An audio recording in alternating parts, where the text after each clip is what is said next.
We're in the morning. Big Pat Fridays. It's the legendary Pat George Fridays. It's Pat George Friday on Big Red in the Morning. What a fucking monumental day it is. God damn it. I could just sit on Instagram all day and look at prostitutes. Believe all these prostitutes on the internet, guys. We got people coming in. Where's the regs? Where's the regular boys? Look at my face all washed out.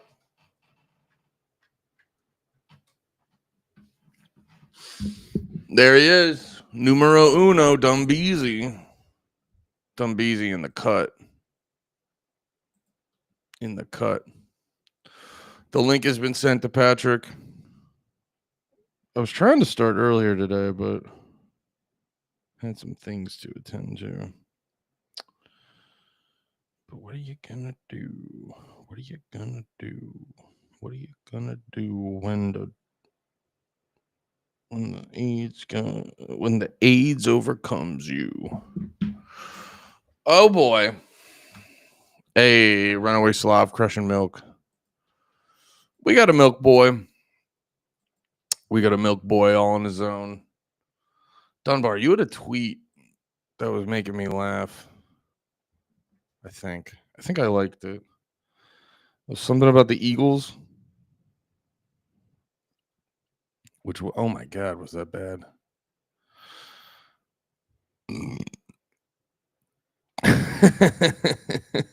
Oh yeah, you're like, fuck the entirety of Philadelphia. Y'all deserve both of those losses tonight. Yeah, I spelled losses wrong. I'm drunk. At least I'm not also from Philadelphia. That made me laugh so hard. I also spell losses wrong. I'm not good at spelling losses.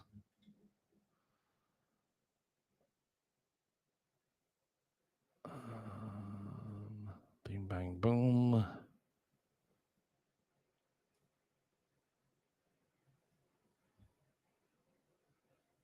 I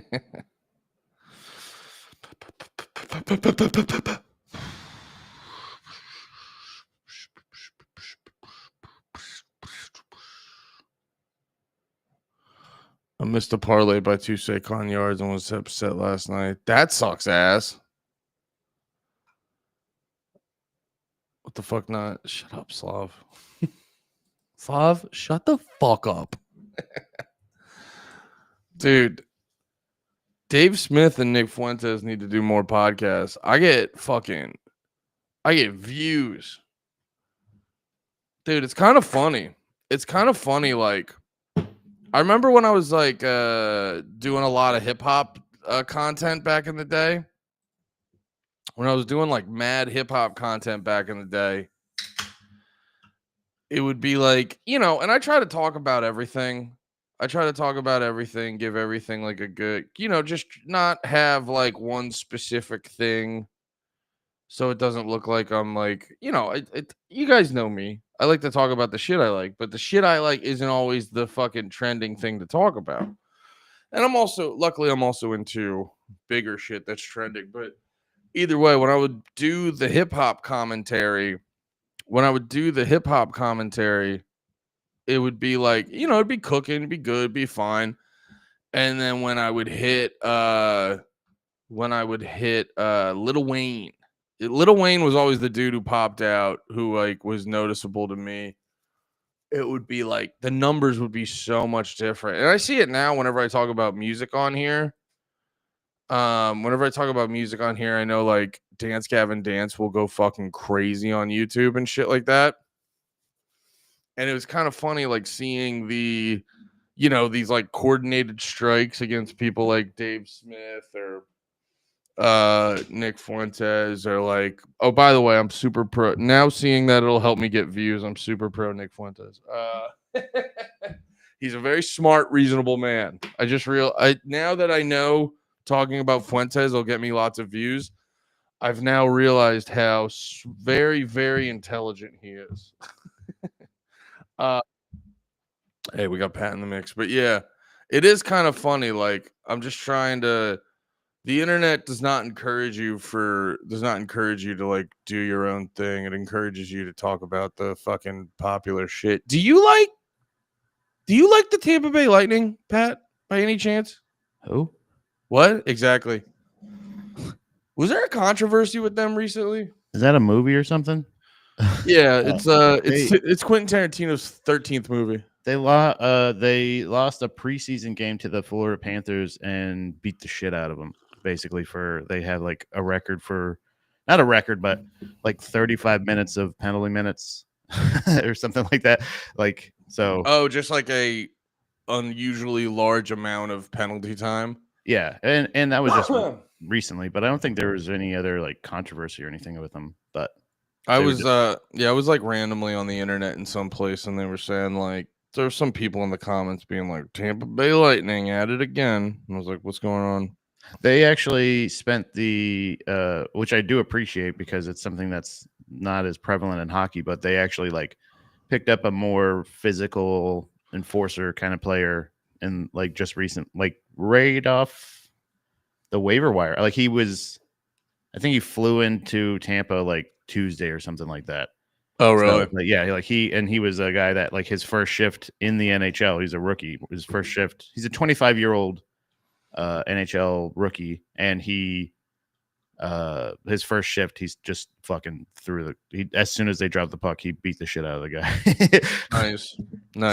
So yeah, I do appreciate that, but so maybe they're just trying to they have the talent, but I think they're essentially just trying to get more physical players.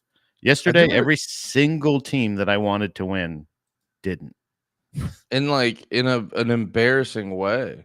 Well, the Lightning one wasn't as bad, but it Yeah. was embarrassing just because I was like, this is my favorite one, and Well, I was mainly I wanted this one to win the most. Well, I was mainly focusing on the Eagles one because Yeah. I was No, I it's was not worse than the fucking the Phillies game was way more embarrassing. well, that's what I was gonna Yeah. ask about because wasn't it like tied and then it was Ugh. I saw the video of that throw to home base and it was like a crazy bad throw, but also like not the right thing to do. It literally was, and I'm not like Here, I'm gonna find the video.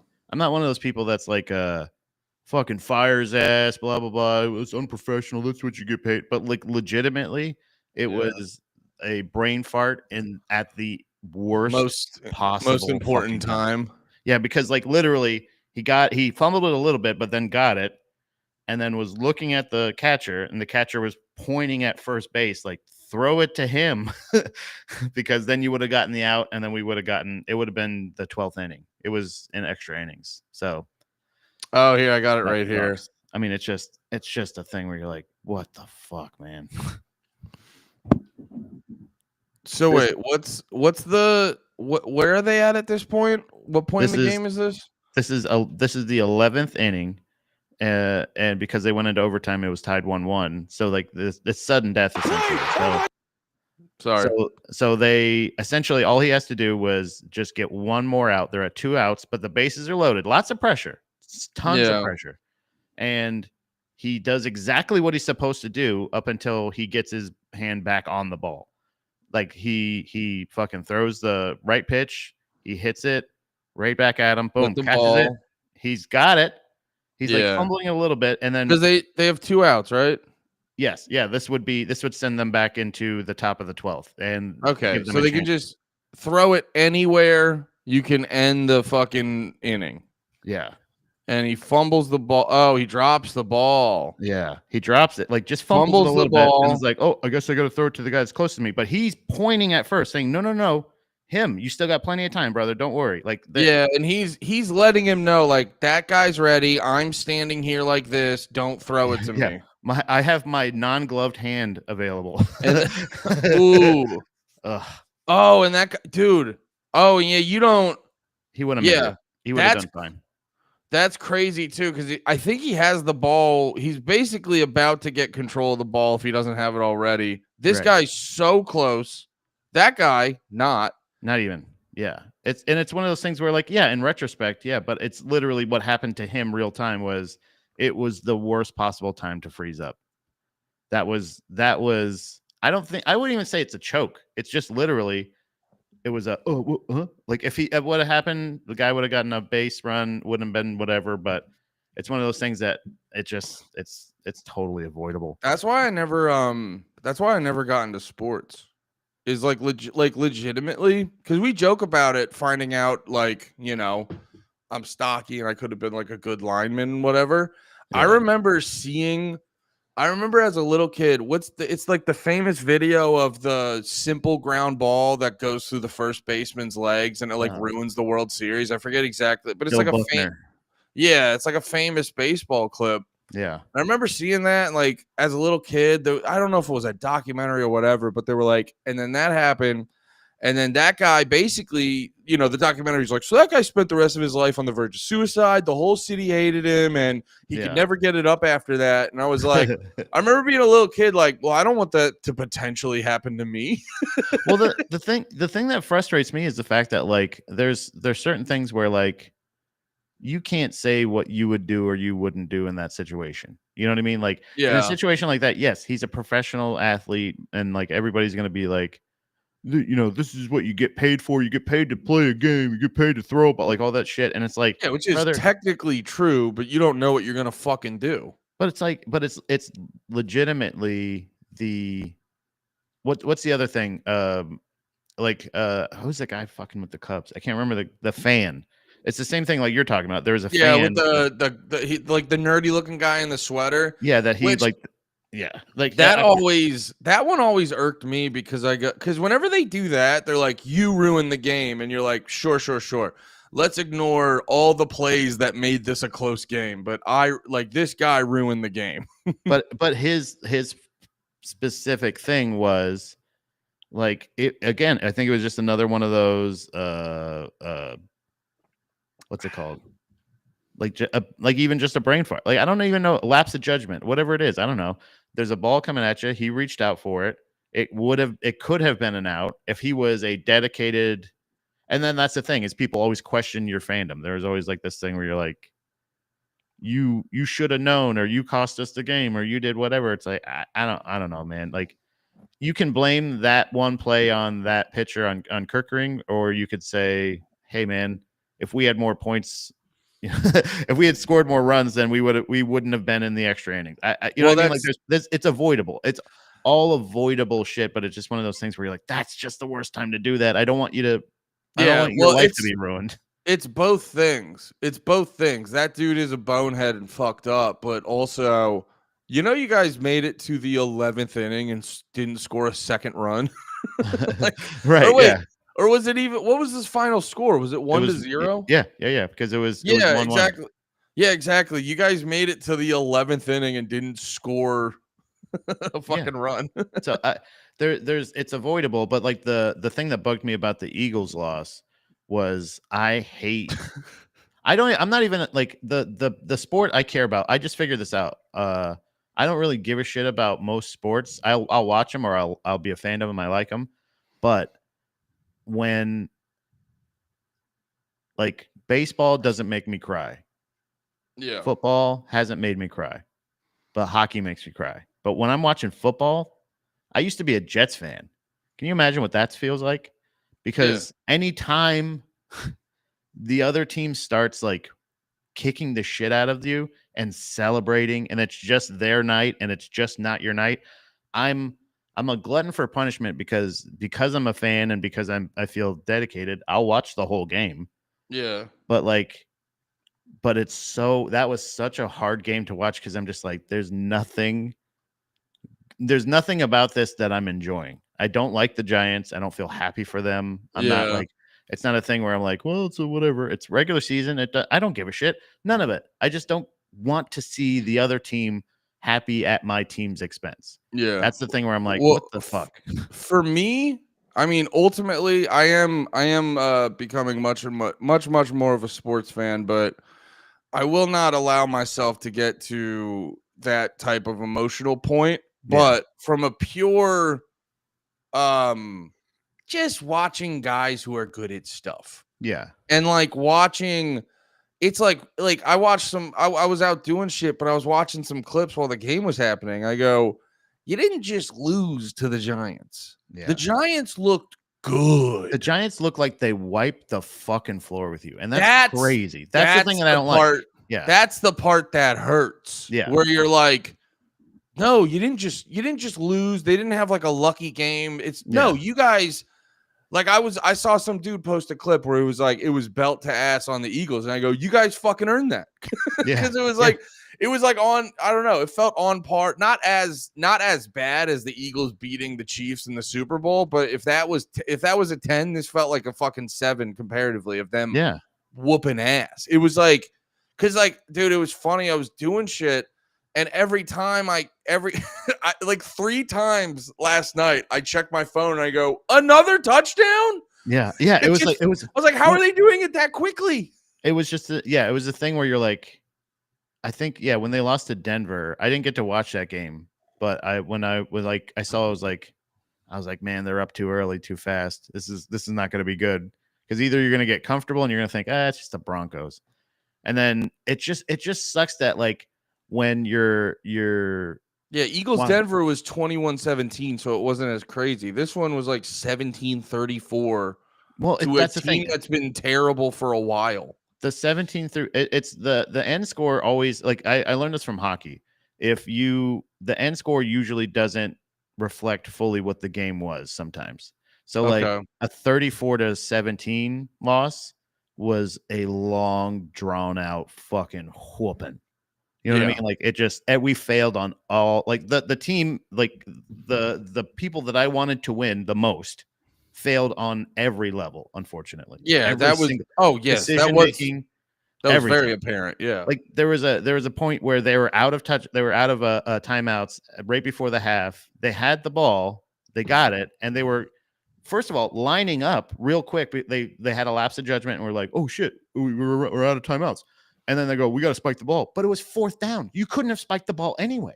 You fucking idiots. You guys aren't, like, it's like they hadn't played football at all. Like everybody was either on mushrooms or like nobody could make the right decision. That's the weird part. It's like, isn't this like entirely the same team as last year? Like, it's not. It'd be one thing if it was like Jalen Hurts is still there, but they got rid of Saquon and they got rid of I don't know. I see a bunch of people shitting on the offensive coordinator. I don't know enough about football to say one thing or the other about that, but it is this weird thing where you're like, this is the same team from last year. Why are they so drastically different? Yeah, and I mean, like, in general, not even like, oh, people are finding out our tricks. Like, you guys are playing like you had, like you're a Canadian football team or something. Like, you're not familiar with the rules yet. That's crazy to me. Like, you don't realize time's running out. You all have microphones and you have little headphones in your helmet. You got a little earpieces. You got a little fucking thing right here. Somebody relay to the quarterback. You don't have time to lollygag. Move it, buddy, please. And that's the part where I go, okay, yes, you are getting paid millions of dollars. Please just know the rules of football. At least, can you please at least know that, to go, you don't have time to dilly-dally and go, whoa, I guess. Oh, time's up. Okay, I guess we'll go to that. Like, what are you doing? Yeah, hopefully, hopefully it's more than that. Because, like, as you're saying that, it just goes, because they've definitely shown that they know the rules. Why did they fuck up on that one play and shit like that? But either way, it is something that's not like lining up perfectly. You know what I mean? That you're just like, what's fucking different? The skies have been a little bit gray lately, more than usual, and there's fog a lot. Yeah, but they're doing it right in front of us. But the thing yesterday was just because of all the fog and the haze yesterday was because of all my shitty picks for teams. It was literally every single team. When that halftime thing happened, I was like, damn, that's fucking crazy. What the hell happened? And then I go to the baseball game and I'm like, what? What's going on? Did somebody like Men in Black mine erase all of the teams from that I love and just go like, you don't know anything about the thing that you've been doing professionally your whole life. Go on. What do I play? Am I quarterback? Do I throw the ball or do I hand it to somebody? What do I do? Fucking assholes, dude. Yeah. But it was just, it's one of those things where I'm like, it didn't ruin my day or anything like that, but like when the Lightning were losing to fucking Ottawa, man. Is Ottawa a bad team?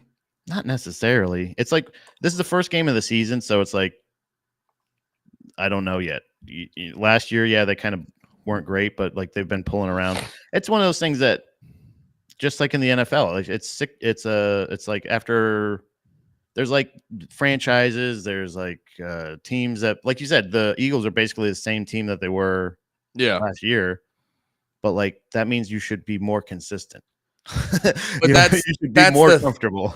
But that's the thing, though, is like there has to be, like, I guess the point I was trying to make is there has to be something different. There has to be like, that's why I'm almost, and again, I'm like, I'm not the guy to ask about football, but if I'm just like understanding, like, well, good last year, bad this year, gotta be something different, and like most of it's the same. So I wonder if it is something as simple as like offensive coordinator, because you can get that. Like that's what I've learned about football is like in basketball, you can have one guy who's fucking amazing and it's like get him the ball and you can win games like that.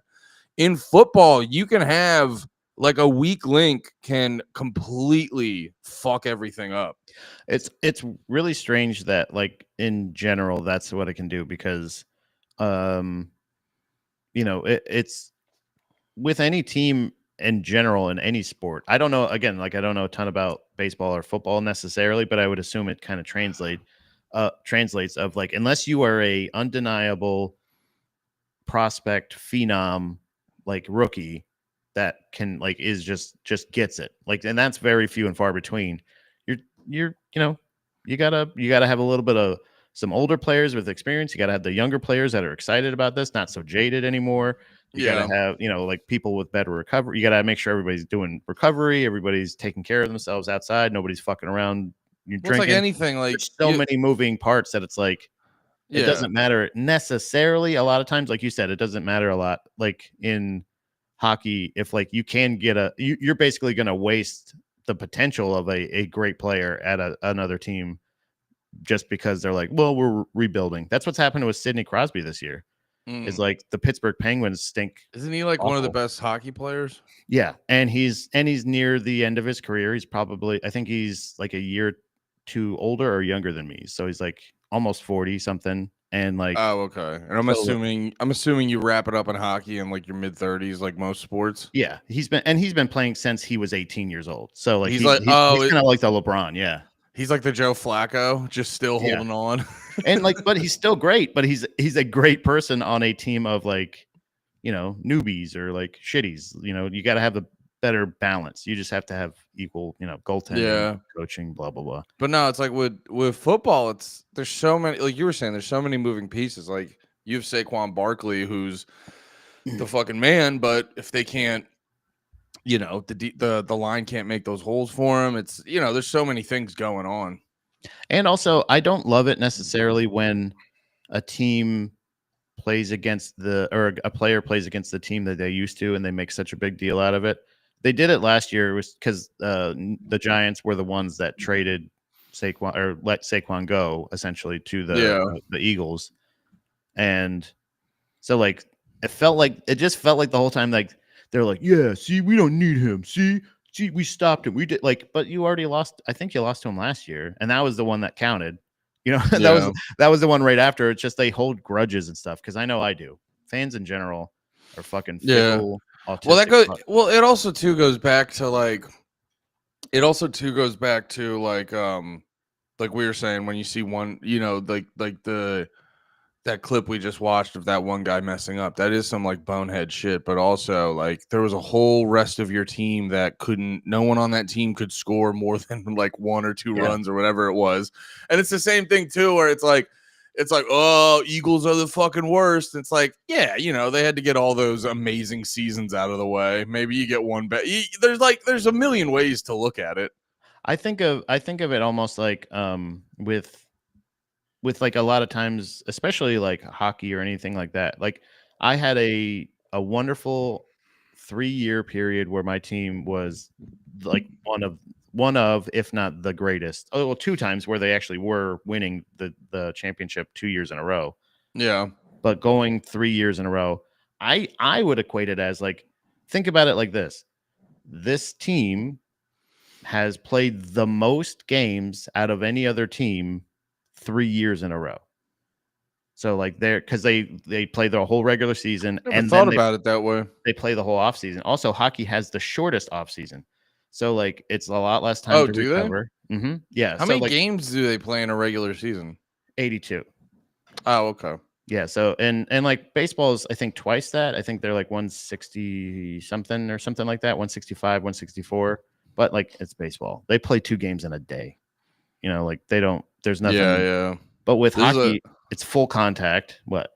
Yeah. Well, actually, I was gonna Yeah. before we read that comment, that is a thing too, where them playing like 82 games a season. I feel like depending on the player, hockey can just be just as intense as maybe not fully as intense as a football game, but you can get your shit rocked, and then you're also like moving and moving, and It's a full contact sport, but it's also the playoff structure has stayed basically the same. I think pretty much all the whole time I've watched, but it's best of 7.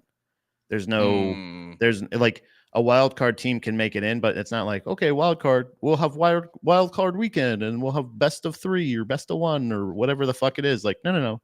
It's best of 7. So Best you of could 7. potentially play 20 something more games before you actually win the cup if all your series go best of 7, and that's crazy. It's crazy. Yeah. So you can't and you don't have the opportunity necessarily to switch out players like anymore. You have to have a specific number. You have to have your like roster locked in. Yeah, you have to like, so you can have they call them like black aces from like your AHL or anything like that teams, and they'll have like they have to have their specific, like, these are in case we need to rotate people in and out.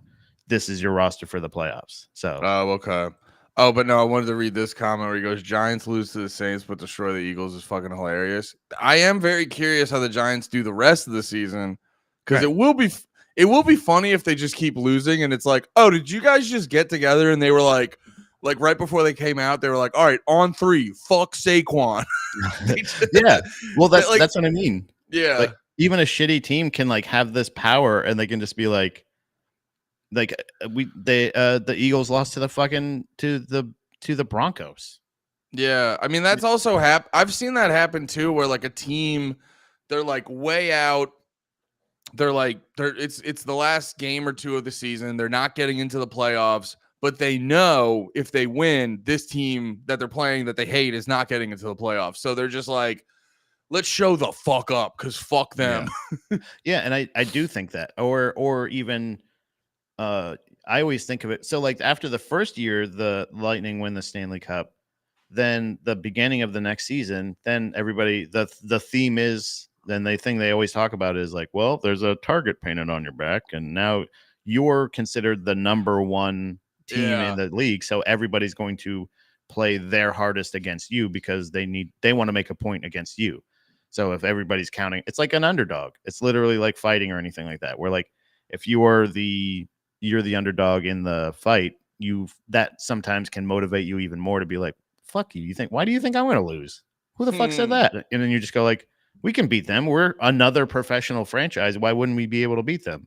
And it just sucks when they do that. And I'm like, fuck. Yeah. Like you said, what are you going to do with that? You're going to win the Super Bowl this year? Shut up. Let us win. It's so funny too, by the way. I'm just looking at the standings. Because like the Cowboys, no matter what they do, they just seem like a bunch of fucking retards. And the fact that they're like the only team who got a tie. Well, obviously they played Green Bay, but it feels like Dallas. From my perspective, it feels like Dallas got the tie, and then Green Bay happened to be there. Green Bay was there too. Yeah, no, they did the halftime show. Let Billy Joe run a route or 2. I heard Big J talking about, like, apparently there was a when they changed the rules a little bit of overtime, or maybe didn't. I don't know. Like where they like who can have the possession after, like if you win the coin toss, you would get the possession, and 9 times out of 10, if it was sudden death, they would win. So like they switched it and like they did that. So apparently there was a time where I think it was when Donovan McNabb was the quarterback. And like he was like, oh, well, the clock's running out. Okay, I guess we'll just take it to the next one. and just let the clock run out. And they were like, all right, that's the end of the game. It's a tie. And he's like, what? I didn't. Oh, he just didn't. He's like, what? I didn't know that was. I thought we didn't score yet. Nobody scored. This is overtime. I thought it was just going to keep going until whenever. And it was like, so it's not the first time that the Eagles have made a blunder like that, but it's weird to do it to get a tie from that. I think ties are so weird. That one makes more sense. I'm very curious what the play you were saying earlier though was about them not understanding the rules, because it's the Donovan McNabb thing. No, the thing you were saying about Jalen Hurts. I'm very curious to see that specific play about what happened. But the Donovan McNabb thing, because that would make more sense with, like, don't they do that every year where they implement a new rule that's just confusing and like it like gets real rocky for like a season where everyone's like, wait, what? Because hasn't that been happening with some of the kickoff? Because didn't they change the way they do kickoffs now? Yeah, now they all stand still until the guy catches it, which is so strange to me. Yeah, they started doing it like a year or two ago. It looks stupid. Well, and then there was that one. They might as well just start every drive at the 20. Yeah, just start it at the 20. Just give them the ball, put it at the 20. Stop fucking around. Like, the special teams is cool and everything, but like, you know what they should do? Stand at the 50. And then just throw the ball in the air, and then just play smear the queer. You ever play 500? 100. Bankrupt. Which one was that? It was one where you there's like 4 or 5 people that a couple yards away, whatever, however long, and then you throw the ball up in the air, and you call whatever the value would be, and it's called. You got to get up to 500. So. You could call it 50, 100, whatever it is, and somebody could catch it or whatever. So they're all like brides at a wedding trying to catch a bouquet. Oh, okay. And then every once in a while you throw it up, and then right before people catch it, you go bankrupt. And if you're bankrupt, that means you lose all your points. So then you got to start it all over. Yeah. Oh, but to what you were saying, it feels like games like that shouldn't be a tie. I feel like that just shouldn't. I feel like do cricket, dude. Just play till someone wins. Whoops. Yeah, I don't understand. Well, hockey does that. Hockey does it. Well, their regular season, and I think it was because of their people. I don't want to just hear people talking about it. I want the video. Stupid. But the regular season hockey overtime thing format just changed, where they switch it to hockey is I feel like the only sport that directly listens to their fans, but they do it way too much. So like people will go like overtime's boring. How come games are ending in tie? Because games were ending in ties with hockey too. They go 5-on-5, and if nobody won, then it would just be a tie, and each team would get a point when you go into overtime, but you just don't get the second point for a win. Shootout. They switched it to a shootout, and then they go like, but they switched it to it. It's so fun because NFL Blitz, there was a NHL version called Hits, where it was 3-on-3, and I was winning 30-0, dude. I know about Hits. That's the one. Like that they switched overtime to Hits rules, where it's 3-on-3 and 5 minutes. If you don't get a goal by then it goes into a shootout, and then you have to win. Like that. That's it. There has to be a winner. So I don't understand why they can't do necessarily something like that. Like, I don't know why sudden death with football would take forever. Just let them fucking do it. Like, defense is going to be that great. Someone's gonna score, right? Why wouldn't you want more ad time? Why wouldn't you want more, asses and seats selling? Because I think it's also because they cut off concessions usually. I think at the fourth quarter usually, right? I know. What is it? Baseball? It's like the 7th inning, I think. I think so, yeah. Did you hear about the lingerie league? Did you hear about no, dude? I gotta be honest. Whoever's clothing the girls in the lingerie league, it's they know how to make boobs look great. Because I always get, because it's not just underwear is underwear, but the way they're looking is tight. No, the controversy in the baseball league was the baseball league in MLB is people were giving me shit because I called the Stanley Cup the hockey trophy, and I go, hey guys, shut up. Yeah. But no, I was in baseball. I forget they have like the shot clock now, so it's shaved off like a half hour to an hour on every game. For But baseball, yeah. yeah, but they were running into a problem where the people were like, well, we're not gonna sell less beer, so we're still gonna cut them off at the same time. So you were getting people who were still able to drink towards the end of the game, and then the players were like, and some of the people in the league were like, hey man, we don't want all these people driving drunk because they can't control themselves. Well, I mean, get over yourself. Get over it. Because that's the thing. Be an adult. That's the other thing is like it's my theory with one of my favorite bridges. I think I've talked about this before, but the Skyway Bridge in that connects St. Petersburg to Sarasota is one of my favorite all-time bridges, and it's beautiful, and you get a beautiful view. But unfortunately, a couple of knuckleheads decided to jump off of it to kill themselves. And they ended up putting up these large plastic or these large like nets, these big obstruction nets to keep people from jumping off the side. Yeah. So they said there's an issue with suicide, but we're just going to fix it right here. We're just going to put up a net to catch their stupid ass, and you ruin my goddamn thing. I feel you ruined my view. You fucked up everything, and it's not an actual fix. Because what happens in the seventh inning is I go to the concession stand and I buy and you jump off extra the side beers. of the building. No, that's when I go back to my seats. I finished the 4 beers that I just bought at the seventh inning to hold me over. And then I will jump off the outside of the arena. Jump off the outside of the arena, and hopefully to my you're car not fast. in Tampa, and they don't have a net. But yeah, I just think it's like it's not an actual fix to that. They were like, I don't know, man. We gotta end these games. We gotta have some kind of schedule because baseball games could take forever if they didn't have. That was the problem they were running into. Is like the games were taking forever, and I think a lot of people liked the fact that it was speeding up the games from what I saw, but the actual arenas were like, okay, well, you're taking an hour away from us selling $15 24-ounce beers. Yeah. And but I don't know. It is also like, I don't know. You guys are baseball fans. You can't fucking one eye at home, you pussies. Yeah. I think it's great. Cincinnati has a really cool thing where like you can go to, I'm sure a lot of cities have something like this where like you go to this restaurant and they have like a bus that you can pay like $5 for or something like that. And the bus will take you to the game. So like you can go to this restaurant, get pregame, get fucked up. That's the way around it. Yeah. Just get them in and out of the city. Cause it was just right outside of I think it was technically in Kentucky, but it was just right outside of it. And then you just all hop on this like school bus that they bought and repainted and stuff like that, and then they just take you right to the fucking Reds game. It was really sick. That was a fucking awesome time because I got fucked up, and then you just take the bus back to the fucking restaurant, and by that time you're completely sober.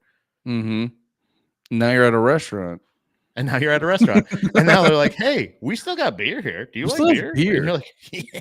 You know those beers you drank before the game? We have more of those. Yeah, and guess what? They're even colder than they were before. And you're like, the sun went down. They're colder. Yeah, they're even colder now.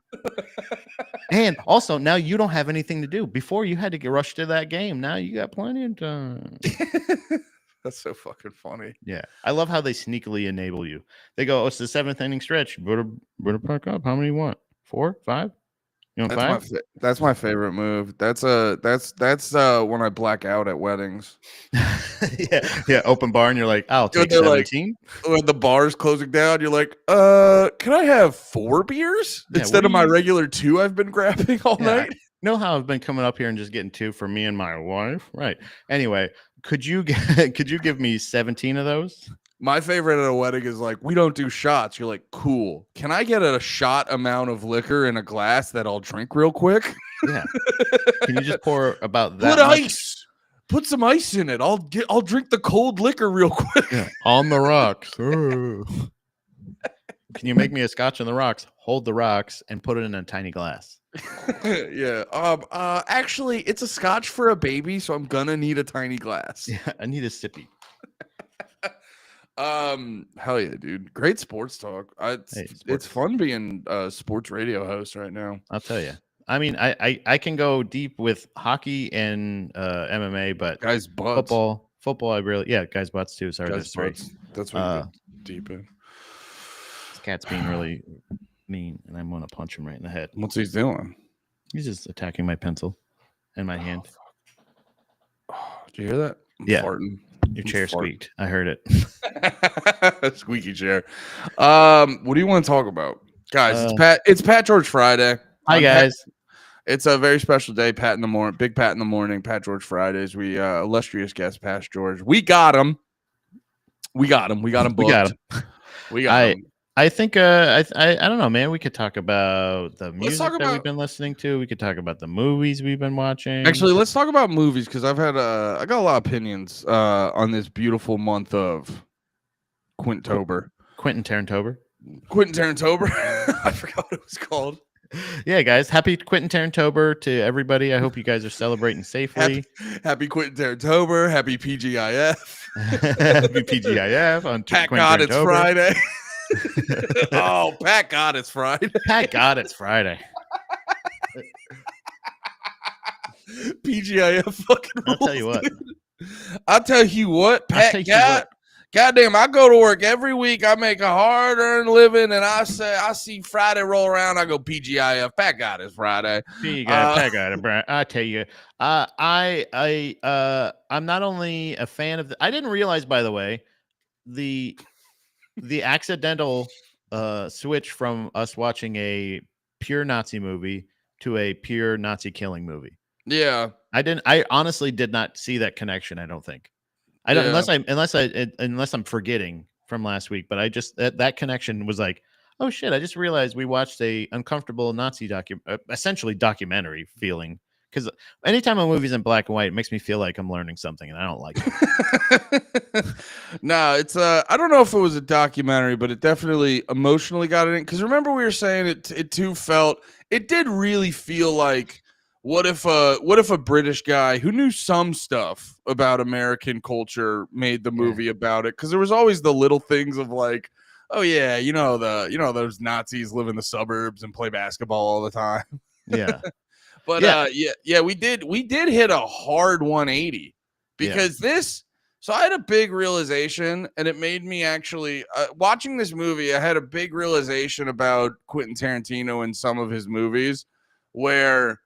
It gave me a bigger appreciation for this movie and then Django Unchained. Yeah, because I realized a big thing, like Inglorious Basterds. That's what we're talking about, boys and girls. Inglorious Basterds is basically Tarantino, like, hey, Jews, I'm gonna give you a movie to jerk off to hardcore, because it's like,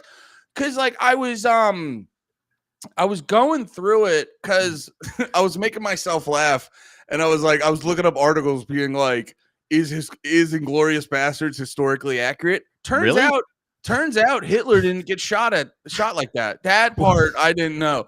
And then I start laughing at myself. But no, I was like, and then I revamped it. I go, what is historically accurate about Inglorious Basterds?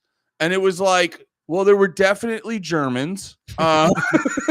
There was a World War II. There was a World War II. There were Nazis, and then they did kill Jews. And you're like, did any of it happen this way? And they're like, just watch the movie, dude. There was a Nazi hunter guy. Christoph Waltz is a time traveler. He was actually, that's what he did back then. Yeah, they did. David Bowie did write his music in the 40s. I think it's like, because all the stuff about the movie, like the opening scene where that's Christoph Waltz, right? That's Shoshana. Shoshana. That opening scene, because I was like, is this even remotely accurate? Like, I know, it's what I love about Tarantino. He takes liberties, and I'm not shitting on him for taking liberties. I'm just out of curiosity. So I was like, is this opening scene even remotely accurate to like what they would do?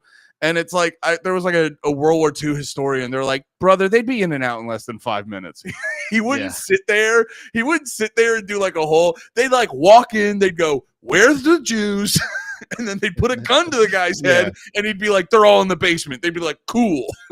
I think it's so funny that they had this weird because you're right. I think that's the normal thing is like this like just go in and just be chaotic and rip up things, like just searching for him and stuff like that. I think that was the first wave, right? And I think in this world he's like the special like like he says he considers himself a detective. He doesn't consider himself a Nazi or something else. Like he's just been given a motive and he enjoys his job. I think like that's the thing is like he's not a guy that's just following orders. He's a guy that really, really gets a fucking like rise out of like terrifying his victim. Yeah, he's like, please, daddy, give me orders. Yeah, legitimately. Like he is that's a bingo. And you know what's funny too? Because this movie actually made me appreciate other Tarantino movies. Because the thing about Tarantino movies is like you watch it the first time, you get a rush because everything's so visually compelling. Everything's so even like, they're doing dialogue that feels random. It's compelling. And then so the first viewing of any Tarantino is always very exciting. And then you watch it again, and then you start realizing what is like set up for other things. And I will say one minor knock on this movie is the long drawn out conversations to the inevitable obvious resolution. Yeah. It does make a lot of the dialogue come off as like, just a little bit of jerking off. Because afterwards like the thing I noticed about every scene in Inglorious Basterds, especially with Christoph Waltz, you're like, we know where this is going. And like everything you're doing feels unnecessary to be like, no, I just need to confirm A, B, and C. But then I watched more of Hateful Eight, which I'm starting to think might be one of my top 5 favorite movies. I was watching more of Hateful Eight last night, and like I think the dialogue in that is much better as like a slowly, I'm gonna ask this, and then I'm gonna figure out this, and then that's gonna lead me to ask this, and I'm gonna figure out this. A lot of like, and I think it's indicative, again, going back to the character of like, please, daddy, give me some orders to follow. Is Christoph Waltz is like, it's him just. A lot of his scenes are he knows what's going to happen. He knows what's going on. He knows it's just it's him jerking off, which is actually interesting because I started this sentence slightly critiquing it. Now I ended the sentence liking it more. But I think the thing with him is the reason I loved his character so much was because he was more like he was the villain. Yeah. Like it wasn't a matter of like the Nazis were the villains, because like a lot of the times you see the Nazis were like kids that were scared and getting beat the shit out of by the bear Jew and shit like that. You know what I mean? Like there was a lot of times where they're just soldiers most of the time following orders, whatever. But like him, he in particular, he's like a serial killer that got the perfect job. Like he likes power. He likes the power that it gives him. And he seemed like he was supposed to represent, like when someone says Nazi, he was supposed to represent the guy we all think of, that evil guy we all think of. Right. Like it's not just a matter of like him following orders or him just doing whatever. It was like him like really, really relishing in that position and like loving the hell out of it. And that's the thing of like I think him in this movie, and it's so funny to talk about this movie compared to other even recent Quentin Tarantino movies, to say like how much he can be. I still loved his character in this movie, but like him as a person would be he's a terrible person. Yeah. And then him in Django, his character in Django, where you're like, holy shit, he's like one of my favorite people ever. Like I would love to Oh be yeah, he's like working the with this guy. best dude in Django, right? Yeah, and like and the fact that he's the same guy essentially, but like the evil in his when he fucking oh yeah, by the way, it's not technically him in the scene I found out. It's actually Quentin Tarantino that like when he chokes that bitch to death. The what's it called? And by the way, Frau Hammerstein or whatever. yeah, Hammerstein or whatever, Mr. Hammerstein. You're telling me in the scene where they were involving women's feet and Brother, choking a woman, he's like, Tarantino's like, I'll sit in on this one. dude, I was that's the laughing. point I was just about to bring up. Yeah.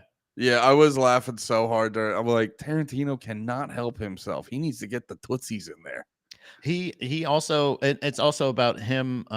Anytime fun fact about this, you know how he puts himself in a lot of his movies. He was actually one of the Nazi corpses being scalped in one of them. Oh, was he? Yeah. It's like I was like, oh shit, because like they said, like, did you know he was in a cameo? I was like, I know he does that, but I didn't know. I know he's in Django. I've seen him in like, you know, Jimmy and Pulp Fiction. He's like other people like Four Rooms. He was in stuff.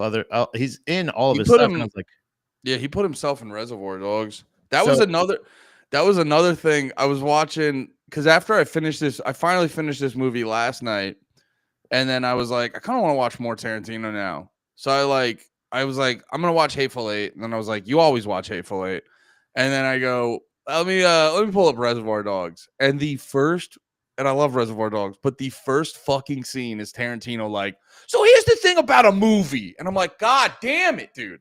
Everything he does has to be like, here's my opinion about movies. And I go, that's why I like Hateful Eight, because they didn't fucking invent movies yet. Yeah. There was no movies around. Well, and I'm being tongue in cheek about it because it is, you know, I love Tarantino, but I made a joke. It was funny. I was like, you know me, I'm a TikTok influencer. And I was like laughing watching this movie because so much of Tarantino's movies, he does little things where it's like the music he picks for the movies is very specific. The like whenever he's doing title cards, whenever he's doing like little aesthetic things, it's always Tarantino going like, hey, do you guys remember older movies? And I'm like, I'm laughing about that. And then I just happened to, because I was joking about it earlier, the scene where she's setting up the theater to burn the Nazis to death, they just start playing a David Bowie song. Yeah. Which is like, I was mixed about it. But like, and I'm like, wait, what song is this specifically? So I start looking up the soundtrack to Inglorious Basterds. And every song in the soundtrack from Glorious Basterds, you look on the Wikipedia, it's like originally from this movie. And that would be like, and I appreciate his like referential nature to older art and stuff, but occasionally it gets a little much in my opinion, where it's like, yeah, dude, we remember how old things were. What's your thing, man? But that would be like my minor critique of Tarantino shit. I appreciate the fact that so like to me, I don't mind the tension building and like the things like leading to the inevitable, because there's somewhat of a misdirect sometimes. Like you can see like, no, I love the tension building. Yeah. It's the, well, you were just saying like them like talking up until something that would inevitably happen. Like it's like, to me, it's the amount of times you go through these like, oh wait, like you kind of automatically you give yourself misdirections where you're like, oh shit, here they come. They're going to go in there and there's people under the boards. He's going to kill him, or maybe he's going to get away with it, or blah, blah, blah. Like as you're doing this, you should be paying attention to what they're saying, but what they're saying is not important. Really, technically, you know what I'm saying? Like what he's just what they're saying specifically is not important. It's like important. It's like what they're doing. He's just really doing like clerical work. He's just doing clerical work. He's doing it in a more like refined way where he's like, we'll speak English so they can't hear us. That's specifically evil. Like where he's just like, okay, I'm assuming they don't speak English, so they're here. Okay, cool. And then you go like, okay, so he's very organized and he's very methodical. So he's just going to go in there and he's going to whip them out. And like you said, then he goes, okay, they're in there. They're here and here. And they go, like, they're just like, oh, so he's crazy evil, and then like one girl's running away, and he's like, all right, well maybe later. I'll kill you later. Yeah, And like he'll just note that like she's still alive. Like to him, he's like, oh, I'll catch you eventually. Yeah, like he's like a serial killer. Just to be clear, my point was more so that in Inglorious Basterds, the long preamble to the big event, because that is a lot of Tarantino's movies. Like, yeah, and it's great. You need to sometimes sit in those moments for it to like really make sense. Like if you just see the giant shootout at the end of Once Upon a Time in Hollywood, you're like, oh, this is crazy. But like it doesn't hit the same. Yeah. Now, if you sit through 2.5 hours of that movie, that shootout goes fucking nuts. Yeah. I guess my point is, and it does make it a little bit more interesting, and it does add an interesting layer to Christoph Waltz's character, where a lot of and not even him, but the one dude when they are in the bar, which the basement bar. Yeah, a lot of the preamble shit comes off more masturbatorial in this movie. Actually, the bar one was kind of funny, where it was like the Nazis doing all this shit to like, I know they're actually not German, but I'm gonna do all this stuff to expose them. But it is really like, yeah, I just think that lady was making it comes off as like real bonehead decision making. Wait, what do you mean about doing the meeting on the bar in general? Yeah, meeting in the bar in general. I don't know. Maybe I got to think about it more. I like the fact that, like, to me, that was a cool thing to like throw in some like almost like spy shit out of nowhere. The only thing that actually did bother me about that scene was how they set that up, where out of nowhere there's just Mike Myers there. And you're like, what the fuck is Mike Myers doing here? He was supposed to be. He's the British. He was supposed to be higher up in MI6 or whatever. But it's like I get it, but it's also like you have so many people. It's so crazy. Christoph Waltz speaks like 3 or 4 languages. You have like super fluently. That like most. I mean, only 30% or so of this movie was actually spoken in English too. That's a real thing. And in the original copy, none of it was English. So really? the original version, I guess the original script was meant to be completely in either German, French, anything else. But with this one, like they have that. So like language is an important thing, right? It even plays a role in that bar scene. Yeah, with the accents. They immediately go like, "Where are you from?" And he's just like, "I'm from," and they're just like, "I don't know about that." It's like a mini espionage tale. And that scene in particular, the unfolding of it, where you're like the tension building in that. And then all of a sudden just the reveal of like, oh yeah, by the way, there's another high ranking soldier here. You don't just have to worry about these guys. You have to worry and not just the soldier, not just the bartender and his daughter or whatever. It is kind of at a certain point when I hate when they just switch to English though. But I do love it in that scene because he goes, well, I was gonna say, I'm gonna die speaking like English. I'm not gonna die speaking your stupid tongue, you bitch. And then that dude just fucking stabs him in the dick. Stiglitz. That's to me, that's like the like how civilized and how like they have this, retort back and forth, and they're like, I've captured you, and now I'm going to kill you. And they go, okay. Well, and then the German guy's like, is it go time? Cool. And it just stabs him. It kind of goes in hand with like what I've been sort of going back and forth on with this movie, because I kind of went into this being like planning on being very critical of this movie.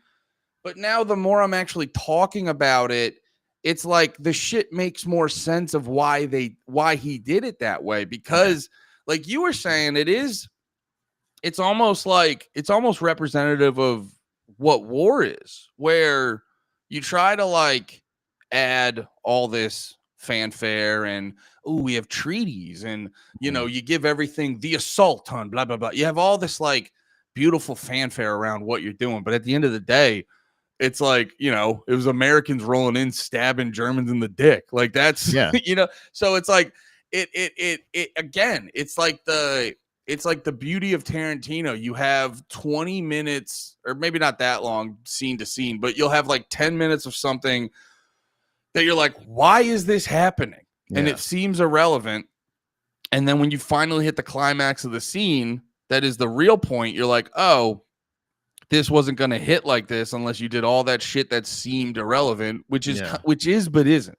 Right. Yeah. And I think it's everything. It's really purposeful storytelling where everything that is going on is connected and is connected. And like the humanity part of it where you're like the fact that their characters the whole time were like, why did then now, so that's the other fun thing is now this Hammerschlink or whatever her name is goes into this thing and now all of those people that she was working with, all the other bastards that were there with her are dead now. Yeah. And like, so now they're suspicious. So now you as the watcher are not only like they were suspicious beforehand. They said the bar thing was a bad idea. You did it anyway. They did it. We still don't know if we can trust her even. Yeah. So like even in the storytelling of like that scene where you're like, each chapter seems to be, like you said, it can be its own thing completely, or it connects to this other thing perfectly. And like those things in general are just so interesting. Well, that's what I noticed watching that and then immediately putting on Hateful Eight. And it's what I realized why Tarantino's movies are so good. Because you could take because all of his scenes from start to finish usually will be whatever, 5, 10, 15 minutes, something like that. You could take anyone from any of his movies and it would be interesting and engaging to a degree. Like it could stand on its own and like you may not know the whole context of the movie, but like you take any scene like Hateful Eight, you take when they pick up what's his face and then he gets the dude who's in Righteous Gemstones now. He's in Walter Goggins. When they pick up Walter Goggins and then he sees Samuel Jackson and he realizes Samuel Jackson's the dude who burnt down the rebel base in Baton Rouge. And like that on its own is an interesting thing. And then if you zoom out, it makes it more interesting to the bigger story. You take the scene where who is it? Eli Roth, the bear Jew, is bashing dudes' heads in. Yeah. You take that, no context to anyone, show them that's an interesting chunk. And I realize it's like Tarantino, that's why his movies are so interesting, is he just takes he makes his movies in like 10-minute chunks at a time that are all standalone, interesting moments. And it makes for a broader, This is actually a fun fact. This Sally Minky that is being referred to here in the chat, there's actually a fun supercut that I've seen a couple times of what Tarantino would do is it would tell people during the movie at the end of the scene or whatever to make sure they say hi to Sally because Sally was his editor and Sally Minky. So like there's actually a weird like it's so funny because like there's like somebody going like all right and cut and then it just go hi Sally. They just go hi Sally. They just look directly at the camera and just say hi to Sally or something like that. It's a really fun thing. But I guess was that in that documentary he had? I just saw this. I think I saw on like Reddit or Instagram or something like that. But I'm sure it's a part of something bigger. Oh yeah, I remember hearing that. That's right. There's a really good documentary that came out in 2019 called QT8, the first 8. Yeah. So in general, with this movie, it's funny. You mentioned the bear Jew scene. There's Eli Roth actually. Did you know he directed the movie that's playing in the theater at the end of the movie? Like the I can't remember what it's called. Something Nation, Pride of the Nation, or something like that. He directed that film that's playing. So like that's a pretty interesting, fun little thing that like. There's detail to everything, but it's not necessarily detail that's meant to make you happy. It's meant to make him like, or it's only to serve the story. Do you know what I mean? Like, no, and that's very apparent throughout the whole thing. Like, I noticed there's like little things you notice that if you want to get technical, you're like, this doesn't make sense. but like everything he does is to serve to give you an interesting movie to watch. Yeah. So like, well, actually, no, this isn't a good example because I remember watching the movie when I remember watching the part of the movie when Eli Roth and the other dude are like opening fire on the theater, and I remember being like, well, I forgot that at the end of the scene, it's like, oh, they weren't planning on leaving the theater. They were planning on blowing up with it.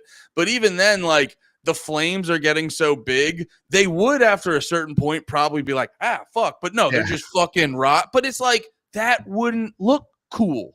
You know what looks cool is Eli Roth going, like in slow-mo, going, and just having the craziest dude. And that's what I love about Tarantino shit is like he's just making a face, and that's like the most powerful part of the scene.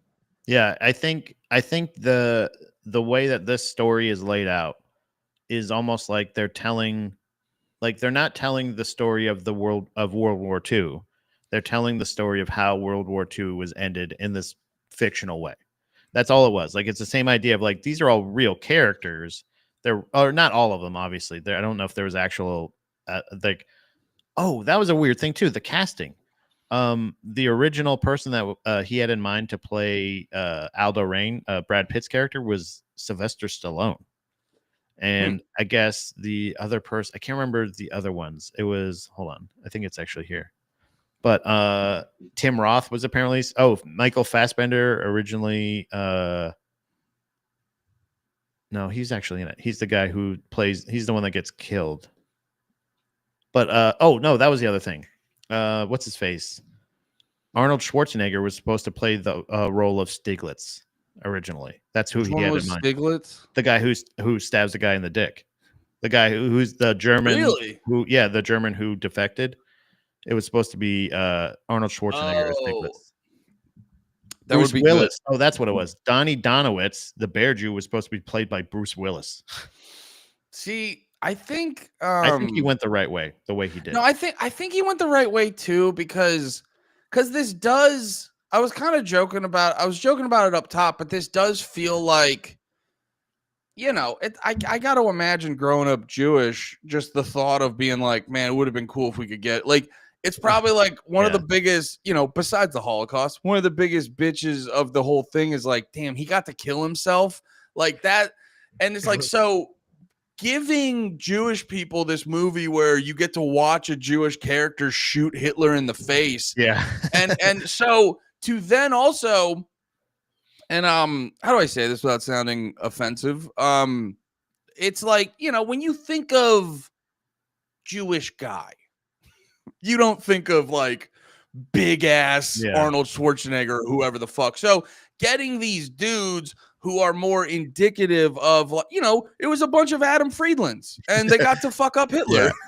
Yeah, like like BJ Novak being in the group, you're like, oh yeah, it was perfect.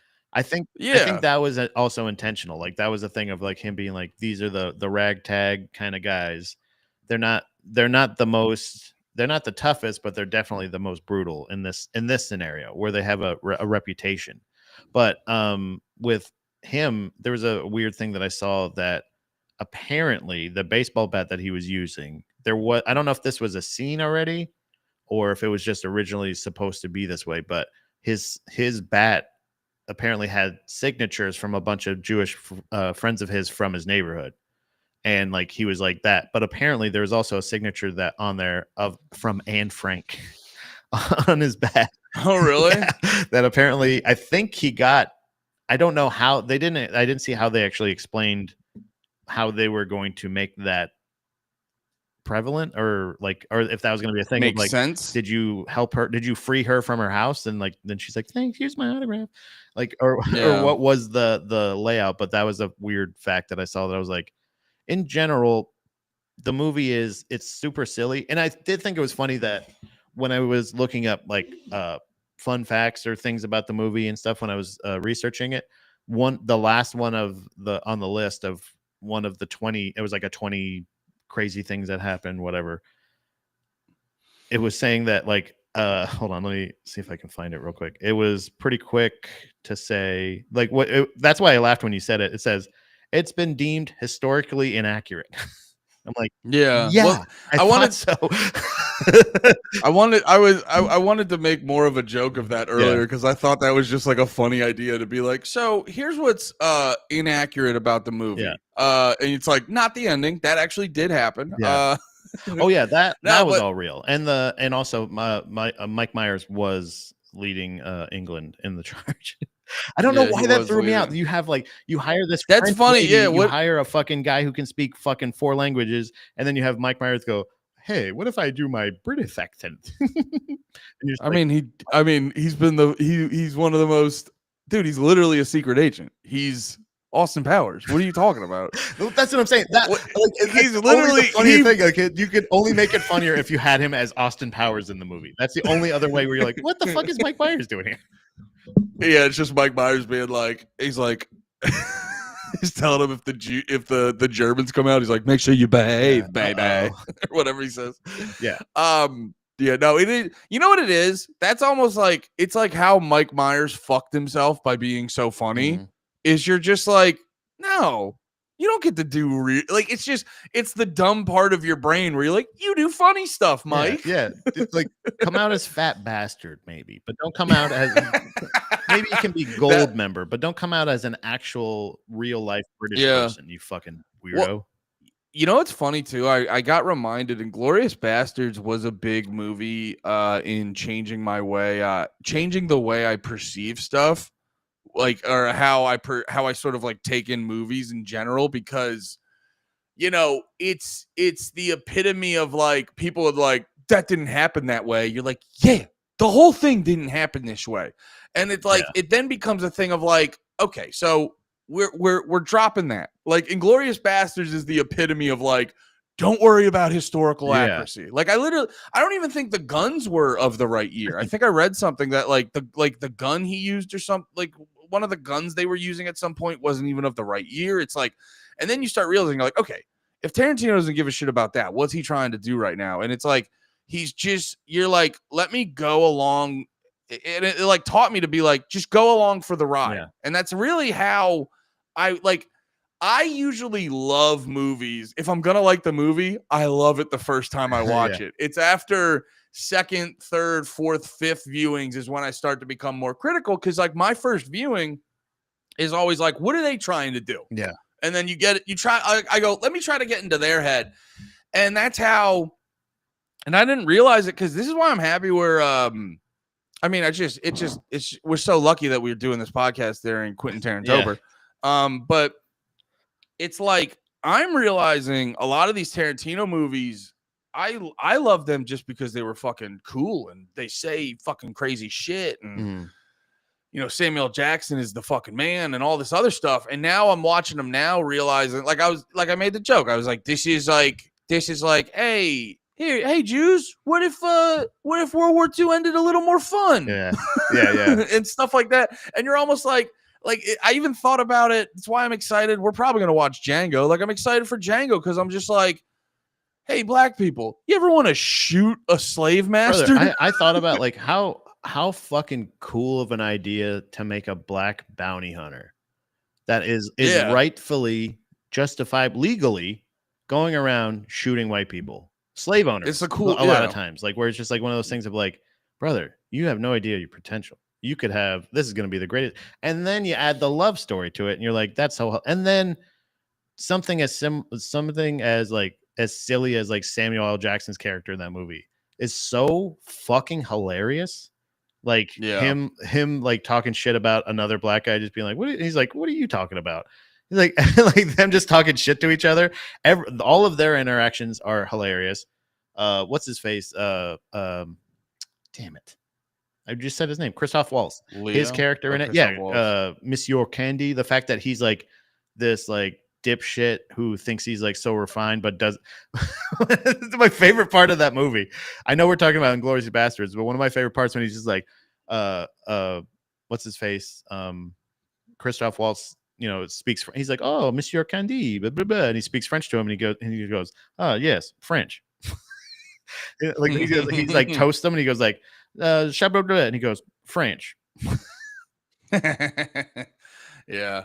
But yeah, Another thing I noticed too about Inglorious Bastards, it's almost like, and I am poking fun at him, like all the music is from older movies, and like so much of Tarantino is like, you guys remember old movies and stuff, but it is also this movie is also indicative of sort of it reminds me of how, because like, you know, they did it back in, they even do it now, like when the Russia-Ukraine wars started, immediately they have that like Ghost of Kiev that just ended up being completely fake, but like it was a thing to kind of like boost morale and get people like hyped for it. This is almost a similar thing, indicative of like, it's like, you know, this could have been a story back, because it's this isn't based off something real, it's based off of a movie, right? Yeah, it's based off of a film from 78. I'm reading on the Wikipedia, but like that could be a thing back in the day to get people rah around that and like hyped and like boost morale. So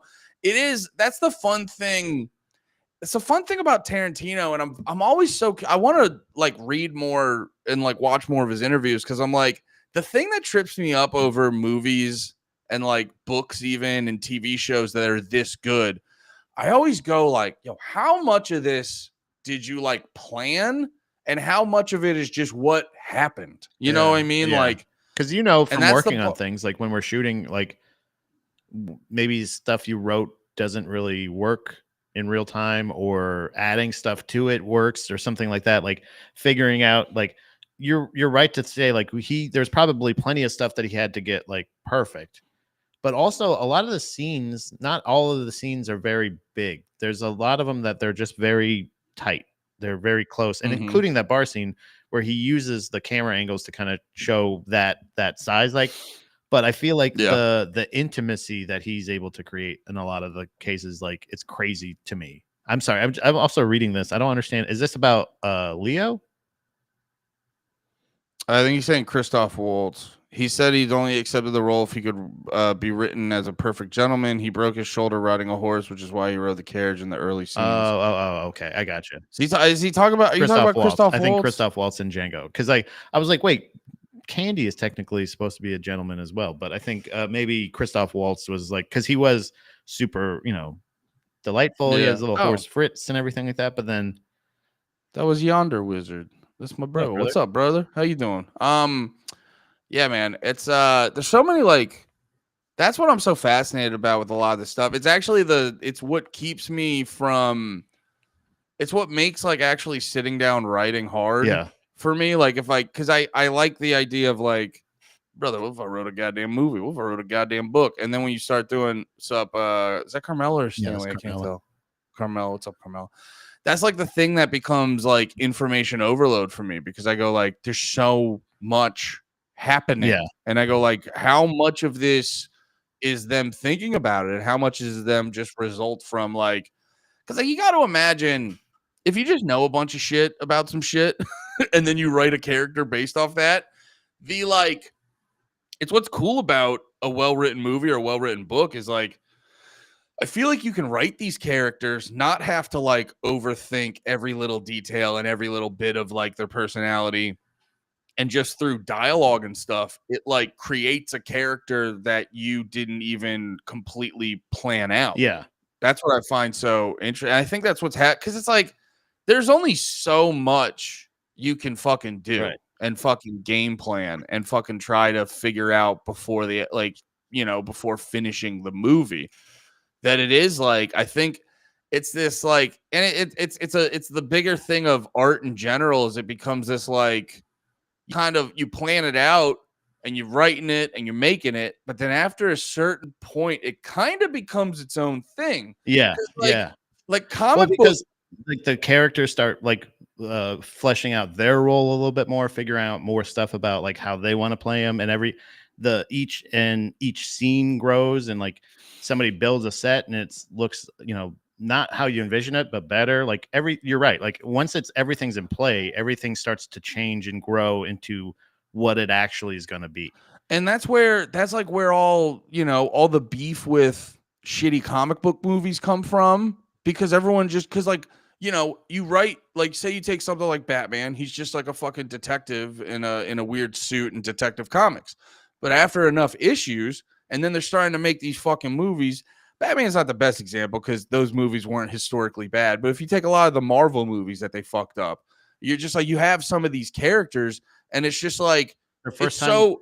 so well established who they are that people start going like, that's not what they do. And it's like, it doesn't matter who's writing it. The character already exists and is an entity. And people are just like, that wouldn't happen. What were you gonna say? I'm sorry. No, the best example I think of that is Deadpool. The first time they did Deadpool in and he looked like that fucking dickhead from Mortal Kombat. Sewed his mouth shut and taped the swords to his arms. You're like, who the fuck is this guy? Like, it's a thing where you're like, he's known as the Merc with the mouth. Why did you took everything from that character? It's not even that character. You're right. They turned him into Baraka from Mortal Kombat. That was so fucked because I remember. No, it's something like that. Yeah. You're in the right wheelhouse. No, dude, that shit was so fucking funny to me because I remember when the superhero movies started coming out, I saw everyone talk. Yeah, dude, look at this shit. Yeah, it's like one of those things where you're like, what did you actually think you were like? If let's say you said like this is him before he got all that stuff on. That's not correct either. That's not how he became who he was. He has an origin story. He has an actual thing. And like, because of the character, they have changed it, molded it, grown it or whatever, like to whatever. Yeah. I got to take a piss real quick. I'm going to run. I'll be right back. The one thing I was going to say is I was actually very, let me mute him just in case he's farting a bunch. I remember when the wait, what are we saying here? Andy does all his writing hard. I try to as much as I can.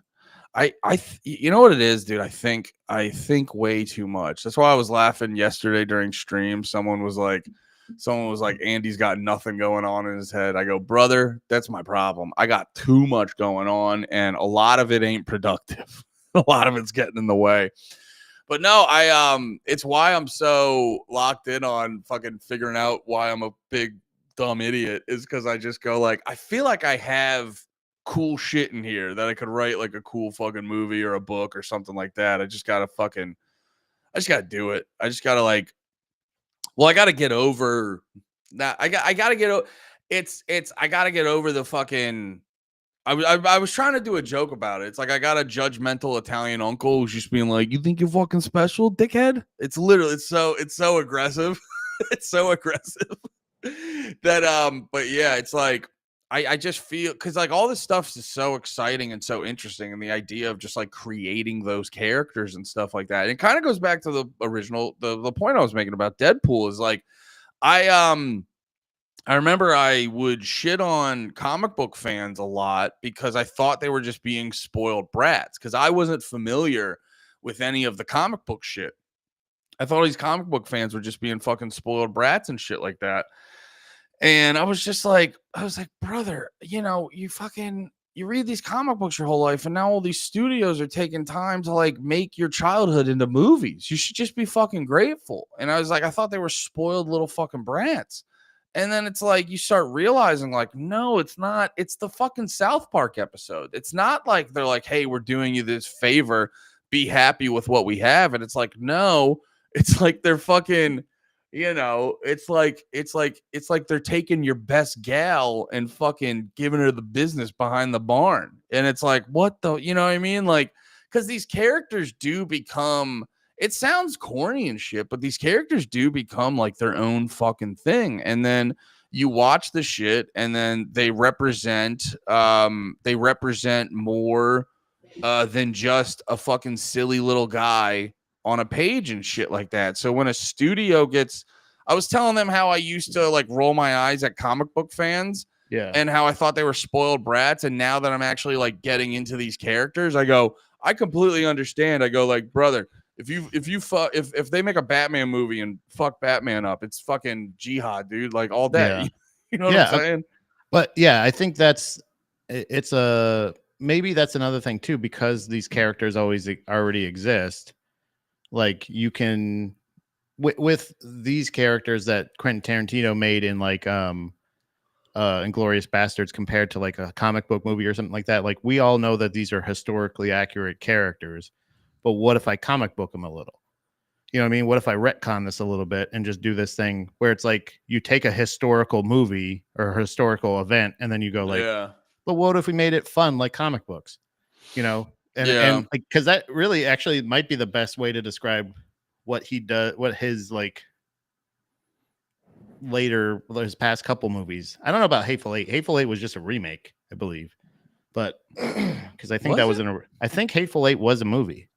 Really, I'm almost certain, but I might be. It's my only. It's one of my only.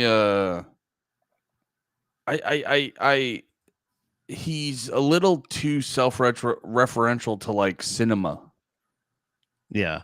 I'll say that. Yeah, he, like you said, everything that he does is kind of like a love letter to Hollywood kind of shit, but it's also like, like, this is how I would do it.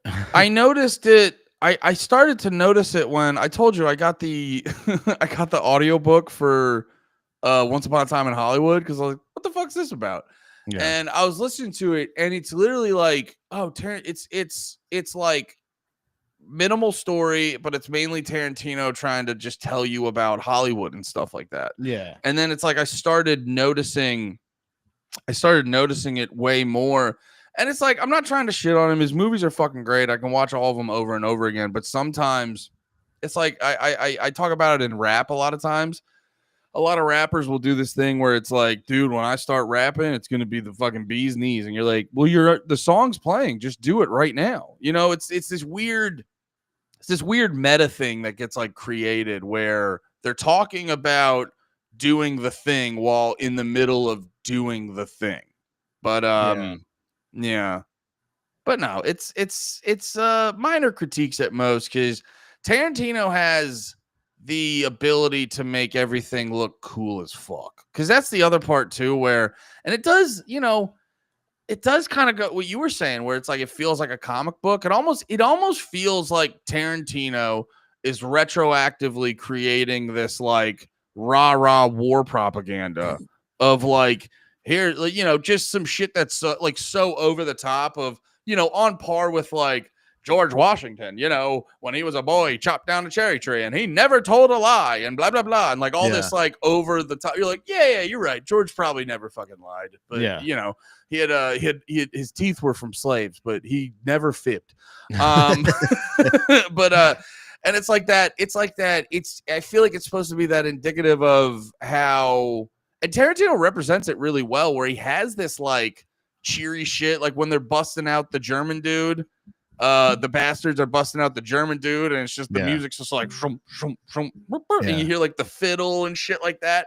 It does have these moments where it's like very cartoony and upbeat, but then also at the same time, it shows you the gruesome like he probably shows like 50 to 100 people getting scalped throughout the whole fucking movie. He shows the swastika getting carved in the guy's head. So he has these moments of like cheery little fun stuff, but he also has these like dark, very serious moments. Yeah, I think in general that part, well, like not just the violent, the ultra violent part, but the juxtaposition of having it be like, you know, light and like there's light and there's jokes and we're laughing and we're we're having a good time, like or even a tense scene that has like breaks the tension with a little bit of laughter, like when they're in the theater meeting Christoph Waltz's character and they're going like, he's like, do you speak French or you speak Italian? He's like, buongiorno. Yeah. Like that kind of shit. We're like, see, you know, kind of when, what's your name again? Dominic Dopoce. And he said, again, one more time. Dominic Dopoce. One more time. Dominic Dopoce. Like he's just like very good pronunciation. Like he was like critiquing their things instead of like that scene was super silly and all those things. Like you just don't know when he's gonna switch to the fucking psychopath and just start fucking choking you or shoot you up or fucking stab you or some shit. Well, and you know what was great about that? Gorlami. Yeah, this is my favorite. Yeah, Gorlami. You know what was great about Gorlami? Gorlami. Well, even at that scene, I liked when he's like, he got him to say it a third time and he just goes, Gorlami. Like, we are. Yeah, done. He does that thing when he goes, Gorlami. Okay. But he has this tone where he goes, we are done with this right now. Yeah, I know what you're doing.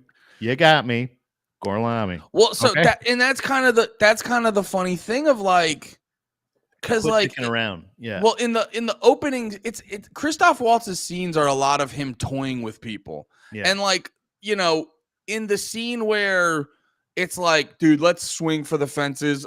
We're gonna go to this premiere. You'll pretend to be Italian. I'll have a fucking boot on.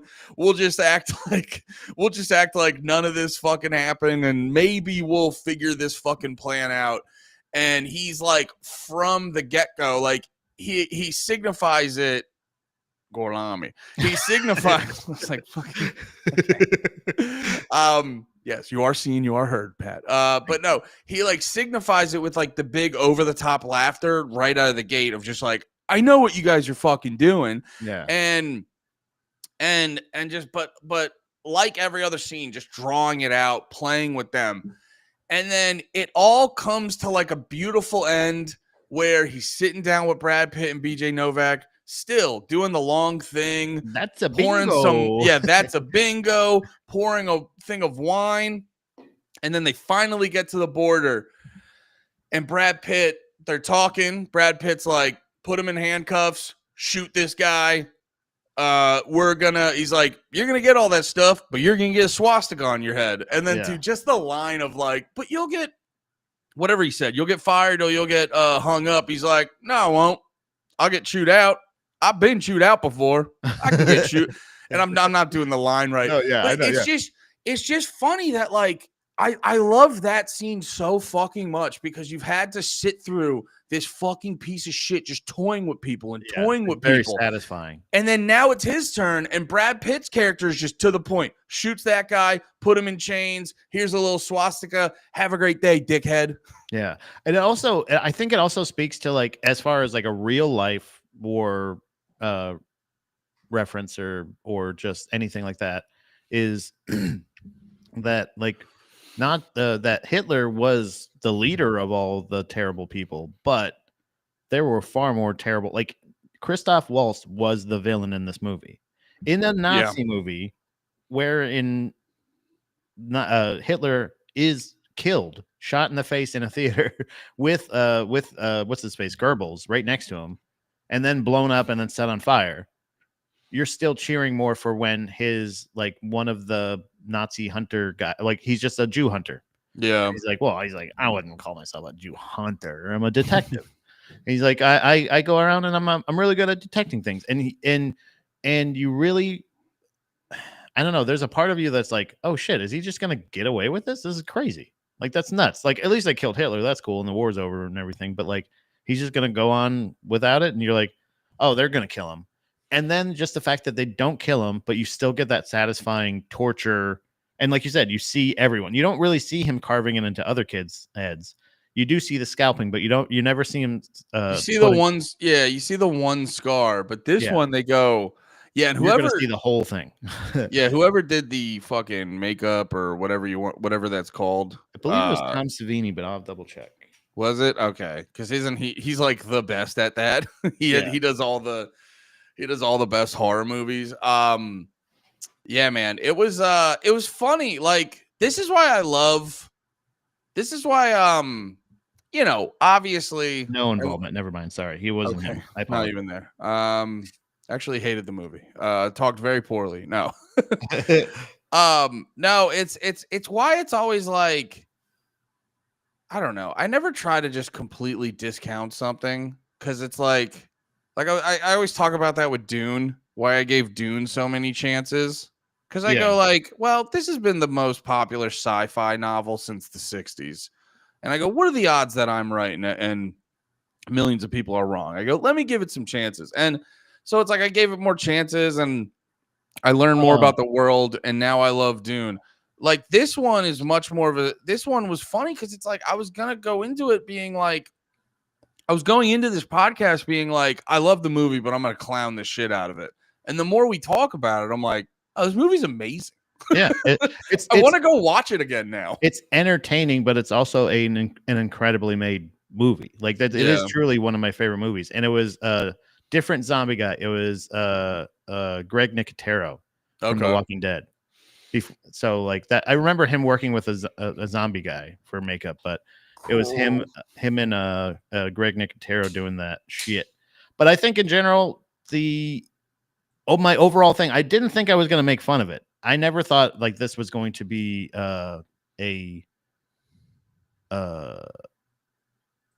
it's silly. Like the only thing that really did take me out of it is Mike Myers. That's really the only thing that takes me out of this movie. Every time I watch it, I always forget about that scene where he's just going to be like, "Hello, old chap."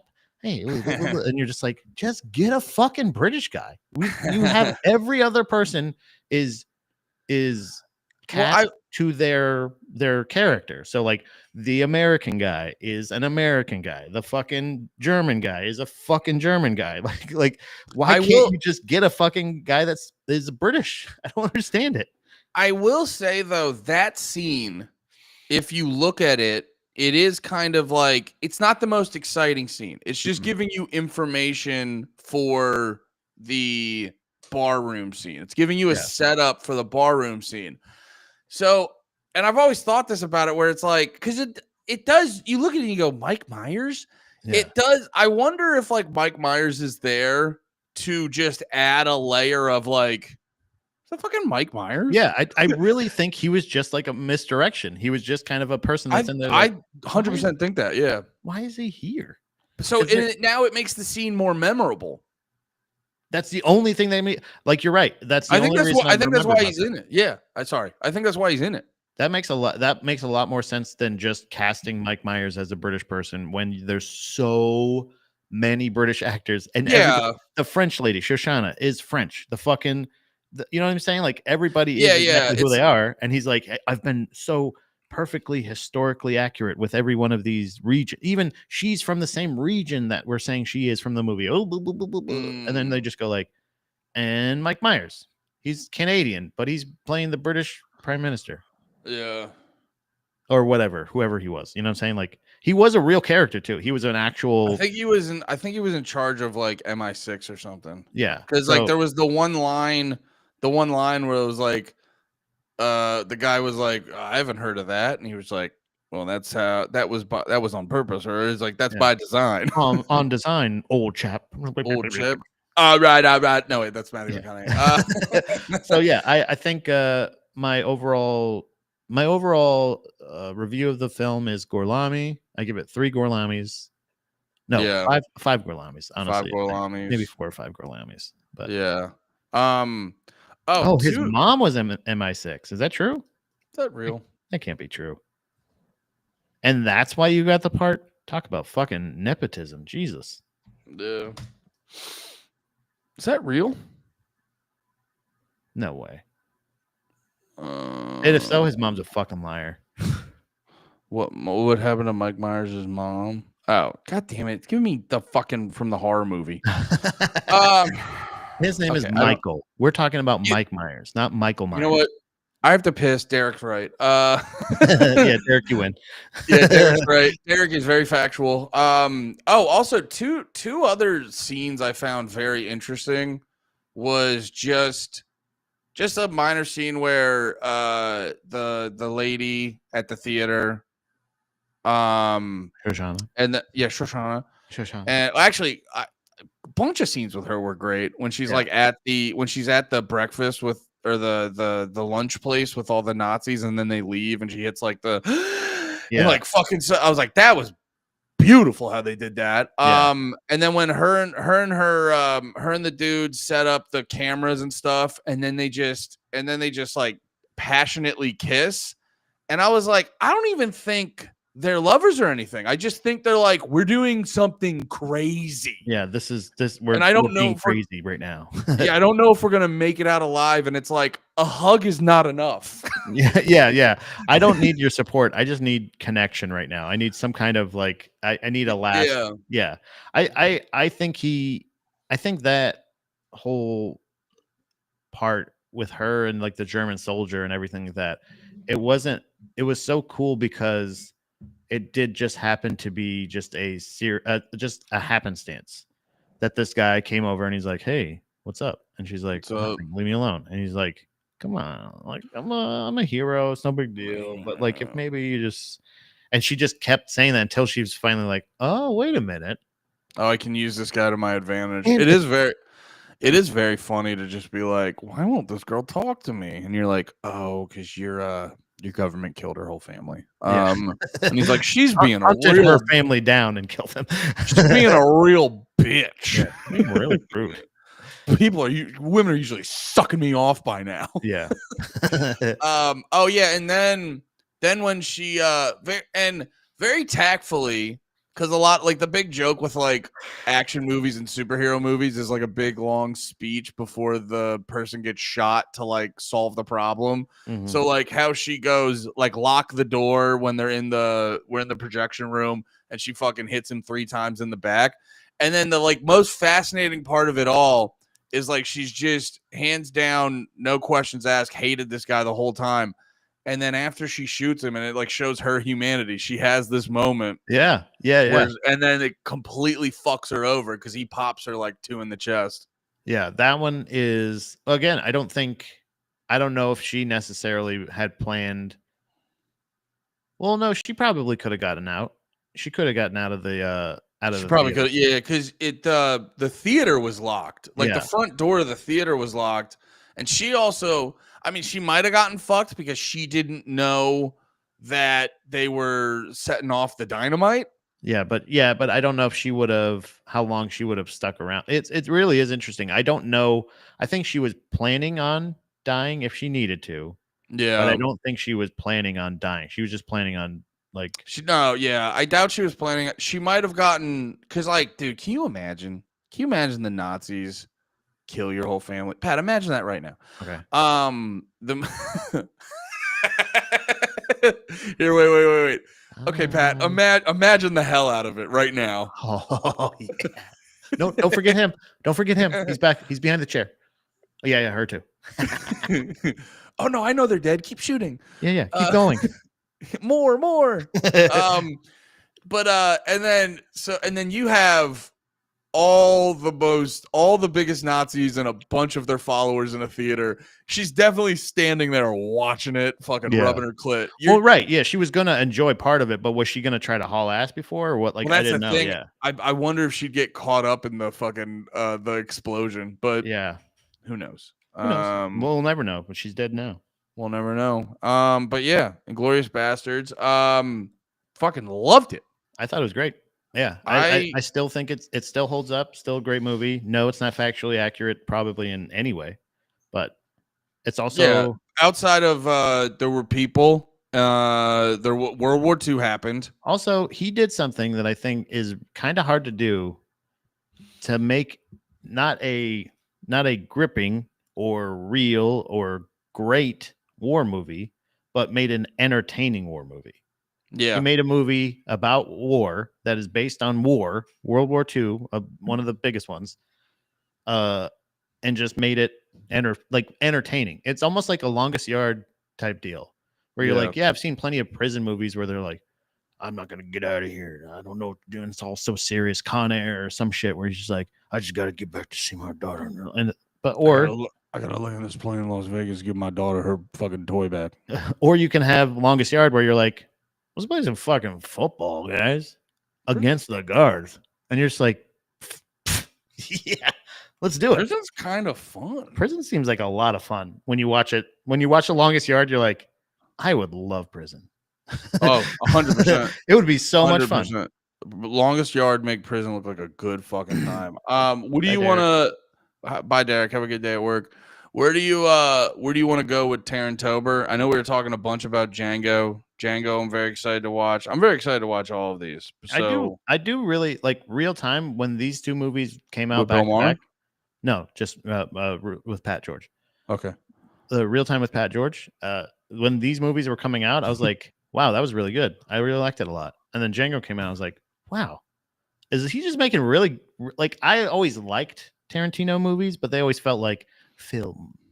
And I'm just like, these are fun. These are a lot of fun.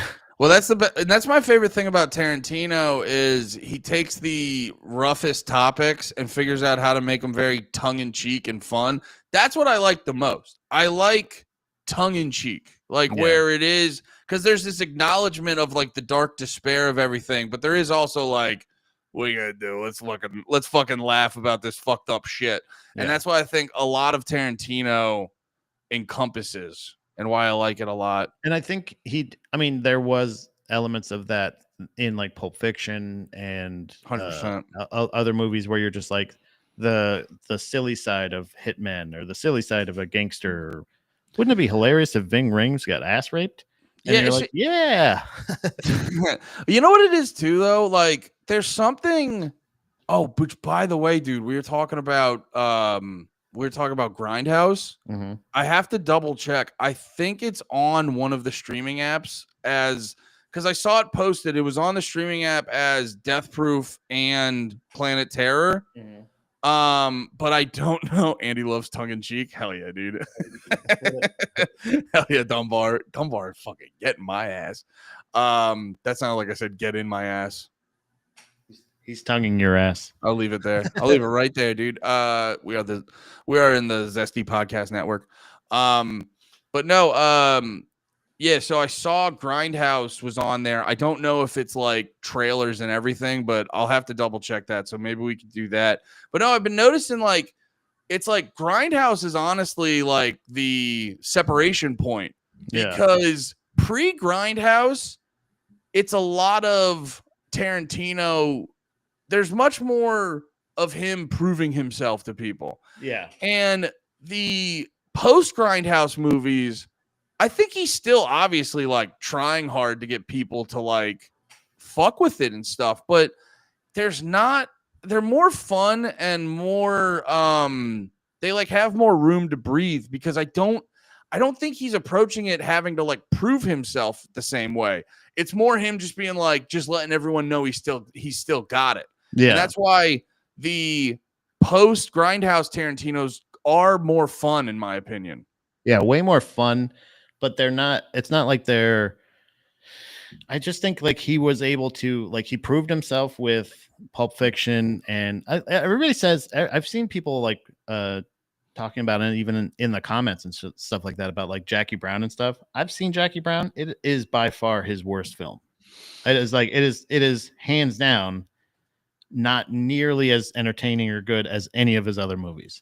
It's like I don't understand people. Like I personally don't like Grindhouse, but I think it is on par with a lot of his movies. Like it's just something that it's a genre thing that I didn't enjoy the first time. But like when I'm watching, you think Jackie Brown's bad? Yeah, it's not a good movie. It wasn't. Oh, see that for his like the other movies that he has, like Reservoir Dogs. Fucking I Pulp would Fiction. put if I was ranking his movies, I'd probably put Jackie Brown at the bottom, but hard disagree. I think it's a very good movie. Yeah, I've only seen it just recently in the past couple of years for the first time, and watching it now, I mean, like, this is not.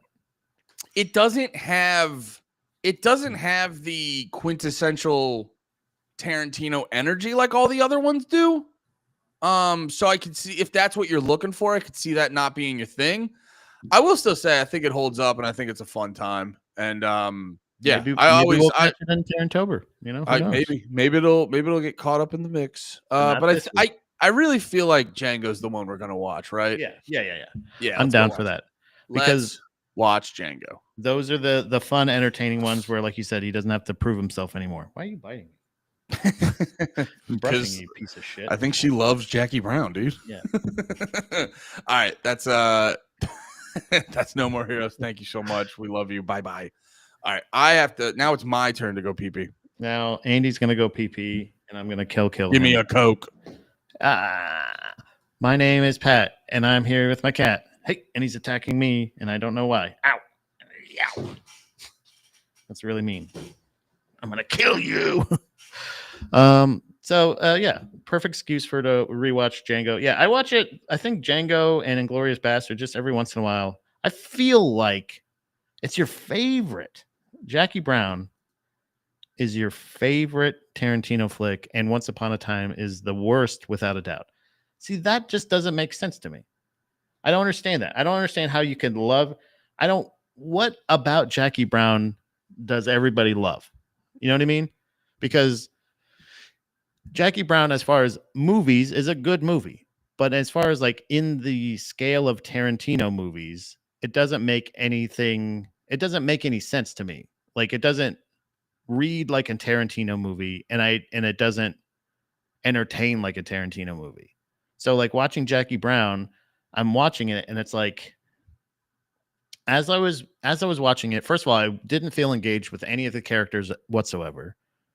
The storytelling was another one of those things where it's like here's my ode to black exploitation movies and actors and stuff like that from what I took from it. But then it's also like it's just a bunch of other shit. It just felt like a mishmash of shit. It just didn't feel like a cohesive story. Now, with most Tarantino movies, and that's the thing, is Hateful Eight was another one where I watched the movie, the original movie part of it, instead of the director's cut, and I was like, I'm not feeling this as much. So maybe there's a director's cut of Jackie Brown that would get me more engaged, that I think I would like more. But from watching it, I feel like it was last year or the year before. I feel like it was since we moved to Austin. It might have been in Pennsylvania, but I was like, oh yeah, I've never seen this one. And I saw it and I was like, and it didn't give me any of the same feelings any other Tarantino movie gave me. So it was kind of like, I don't know, sucks. And I don't think it sucks. I just think it was like, it's a good movie, but as far as like Tarantino movies in his scale, it would be at the bottom for me. And I don't understand why Once Upon a Time, Django, and Inglorious Basterds were all those movies where I was like, it doesn't feel like I'm watching I'm having fun, but I'm also watching a movie. It's hard to explain. It really is hard to explain what I think about it. I didn't feel ashamed for being entertained by it. Like it was like, woo, explosions, violence, fun, like What but we talking also about? he was just Jackie Brown, like why it would be I don't understand how it could be somebody's favorite. I think it was right here. It was somebody in here said, oh yeah,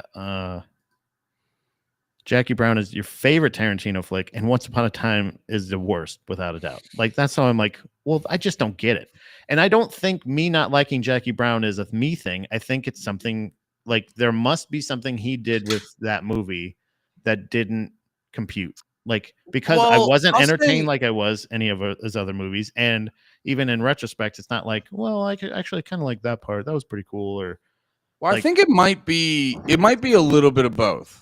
Because, like I said, like most people would put Jackie Brown at the bottom of the list of best Tarantinos.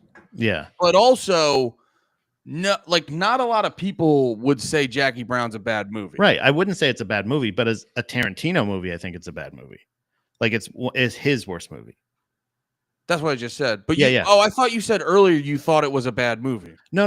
Oh, I guess that's my thing is saying like it's a good movie. But when I'm watching it, it's not giving me the same feels that every other Tarantino movie has given me in the That past. might be why you don't enjoy it the same way. But then when it's like why people were probably like with Kevin Smith doing Red State. yeah. Although people really liked Red State.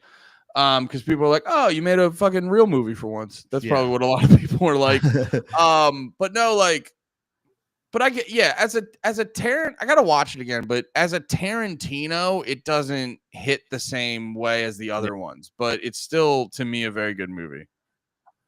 But we're not talking about that. We're on to music now. It's way past that. Oh yeah. I feel like the energy is way lower, but still the podcast is good. Yeah. Well, it's just we're being more, we have more thoughts than jokes. More somber. Yeah. Anyway. Also, I haven't had coffee yet, so. You haven't had any coffee? No, there's no coffee in the house, so. Do you want coffee? Oh, there's no coffee whatsoever? Yeah. I'm sorry, buddy. That sounds horrible. Yeah. It's like we only made it to 16 years. I'll have to kill her. That's fun, dude. Yeah. At least you had a good run. Yeah, I think it's good. You just hit just hit 16, so that's a good time to, like, once the anniversary hits, then it's I reached the mark. Now I can just I broke the record. Now I'm done. Wait, what's Dunbar saying? I can agree with that. I can agree with that. Lost. I thought he was talking about the show Lost. Can we all agree that the Kill Bill movies were just meh? Yeah, I know you don't give a shit about them. I would put those. I did not like those as movies. I just didn't like them. I don't give a fuck about. I don't fucks with action movies necessarily, like straight up action movies. So, Really, and that seems like that's what that mostly was like a kind of a it's like a wannabe. samurai movie. Yeah, and I was just like, I don't fucking care about this. I watched both of them. I tried. I saw actually. I think I saw the first one in theaters. But it Yeah, was like it was one of those things where I'm like, this ain't this is not one. This is not one for me. I loved both of them, but then a lot of it's just, and it's the hipster nature of me when it just becomes everyone's identity, and like everyone's like, hey, is that a pre-established personality over there? Yeah, yeah, I just don't. It's not that I hate the movie. I just don't want to hear about it anymore yeah. because I I can get just that. I have a hard time separating. It's probably one of my problems is like because I remember Lemaire made me realize I do this because like I was talking about some show and I was like, yeah, their audience stinks, and he's like, yeah, but that shouldn't affect if the show's good or not. And I go, oh yeah, you're right. I am kind of because I do that with bands sometimes and stuff like that. Yeah, It's it's at the shitty. So I just try to keep it strictly business when I'm yeah, talking about shitty stuff. yeah, yeah. Yo, you want to talk about not liking something? If we can have a respectful segue. I gotta be honest, and I don't think it was a shitty album. This Thrice album was the hardest for me to get into because it wasn't even about the album itself. It was the like general energy of it. It like I don't know what the fuck it was. I barely got through this album once. It was like annoying me the whole week. I kept Yeah, I kept trying to listen to it, and there was something about like the energy of the album that I just go like I don't it felt like it was asking too much of me. I don't know. I feel like you're the Thrice guy. So I probably from a analytical standpoint didn't give it enough time to properly critique it. So I want to bounce a bunch of stuff off of you just because you look fun to bounce. But no, for real though, because it's like the starting line album. I listened to it this week. Welcome to Drag the Lake. We're talking about the starting line, and we're talking about Thrice and their new albums that just came out. I've listened to the starting line album a bunch of times.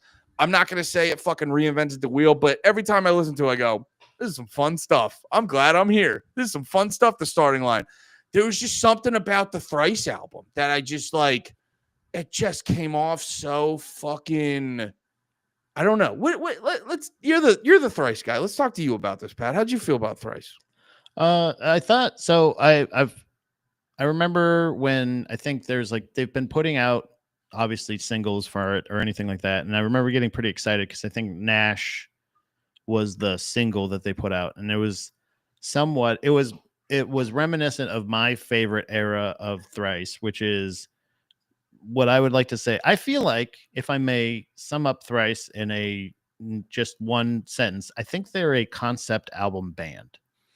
And I think that I think that's what they discovered. Like they did the emo stuff, they did the pop, pop whatever the fuck you want to call it. Shit. I don't even know what they like alternative It's just mainstream rock. they've been on the radio with multiple different things, but then I don't know if think they attempted to really try to market themselves to a mainstream market and failed. That's what it felt like to me, because before that they felt like they weren't changing who they were, but they were just becoming more of an experimental and more thought out kind of band. Instead of just writing about like this, they were going to say, here's the theme to this album, here's the theme to this EP, here's the theme to this. And they were able to re-record or like re-release, or I can't think of the word. I rediscover what they were doing from Visu on. Okay. And I think from the album Visu is probably one of my favorite albums by Thrice, if not my favorite. And I think they were able to take a lot of the experimental stuff they did with the Elements EPs that they did, as well as a little bit of Beggars and a little bit of Visu and mixed all of that together. But unfortunately, there is still some of their very earnest, very mainstream sound mixed in. Like they're not necessarily, I think they're able to blend it a lot. I like the album in short. Short answer, I liked it, but I'm also still giving it a couple more re-listens. There's still some parts where I'm like, that seems it all seems genuine, but I don't know if I like it all yet. So like that's what I can appreciate, that the sound that they're putting out does sound like them again, but it doesn't necessarily, I'm still computing it kind of thing of like, I don't even know where to categorize the band anymore. Yeah. But they do seem to be going back to the era that I like the most. Yeah. Well, I'm happy for you on that one then, because you're the big fucking Thrice fan. That sound condescending. I didn't mean it to be. No. I'm happy you like it. No, because here's the thing. I'm not mad at the album, but it was like something about listening to this album all week. Every time, dude, this was me every time putting the album on. I put the album on and then I went, oh. Yeah. And I don't know why. Well, immediately the first song, you're like, okay, I'm gonna listen to it start to finish. Blackout, the first thing is like, oh, you're just doing, this is like a noise intro thing. This is not a song. So like, it's already wasting my time. Exactly. I'm not trying, because I respect Thrice and I think I'm avoiding being too mean. Yeah. Because like they've built up a lot of goodwill. And so I out of respect, I'm not going to speak as unfiltered about it. But no, I understand but what you're saying. There is a thing too where you're just like, oh, they're doing all like it felt like they wrote the album and then when they released it, they went, get ready for this, guys. And you're like, it's fine. Like they did a lot of the I mean, the concept thing really shines through with what you're saying. Like that's when I feel like they're their best. I think if they're motivated and they're very focused on like a theme, they do really well. But like when it comes to like make an album, you can do anything you want. It's just like this. It because there's certain parts where I can't remember exactly which song it was. But there's like parts of songs where I'm just like, why are you doing that? Like not even like not in a sense that like wrong or right or anything like that, but like the fact that like it just doesn't match the song. It doesn't. So like I like the fact that they're still experimenting and they're still trying different things, and the fact that they've taken a lot of the songs or instruments and elements that they've kind of discovered over the way, or even in the past with their more experimental stuff, and brought it back in, like some of the digital stuff, some of the keyboard stuff, some of the samples, different like effects and things like that, but it still has a very genuine and raw sound as well. So like they're using the special effects and the special filters and things in the right way. So they have mainstream things, they have mainstream influence, they have experimental influence, and then they have their like, they're kind of somewhat of a feeling of trying to recapture their youth in a way, or the music that they're writing in the youth. Whereas the Starting Line album was like, let's just write an album we wrote before. It kind of, you know what I mean? Like where it's not like it's not good or bad. Like you said, they're not reinventing the wheel, but it was also like one of those things of like, this seems like a very safe, nostalgic album. Well, it seemed, you know what, it's because it's very indicative of like Thrice. I forgot about this, but they've been pumping out albums. I mean, they put out Identity Crisis in 2000, and they haven't really gone more than 2 or 3 years without a new album.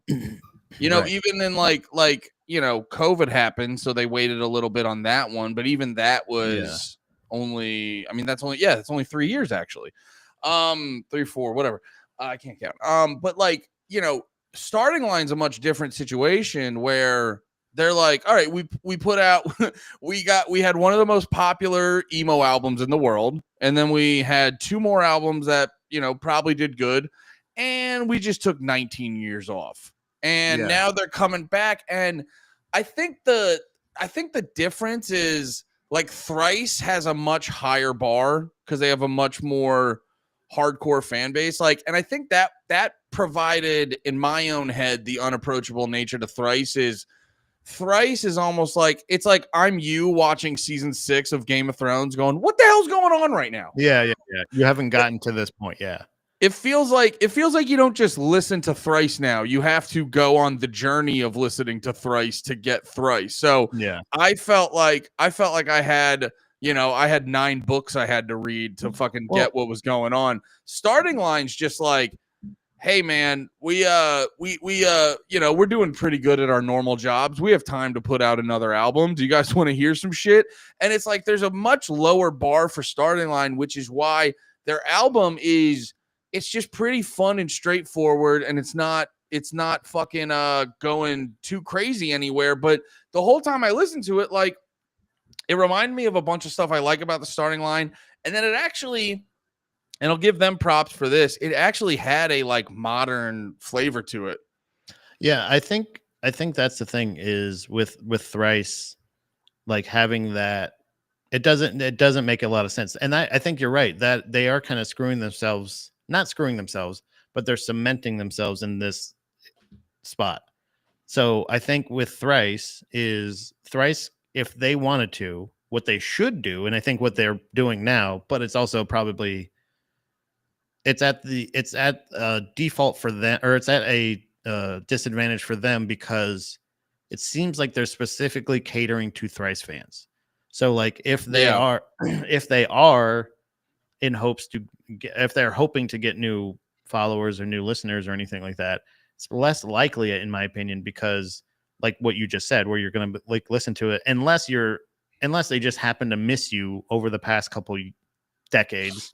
You're going to listen to this and you're going to go like, what is this? Like, who is this? Like, what is this for? Who is this for? Kind of thing of like, I don't exactly, but if you were a Thrice fan that's been following them their whole career, you're going to be like, oh yeah, this is this is the culmination of years and years of experimenting and also just learning, just over time, learning how to be a band and how to write music and how to do all that shit.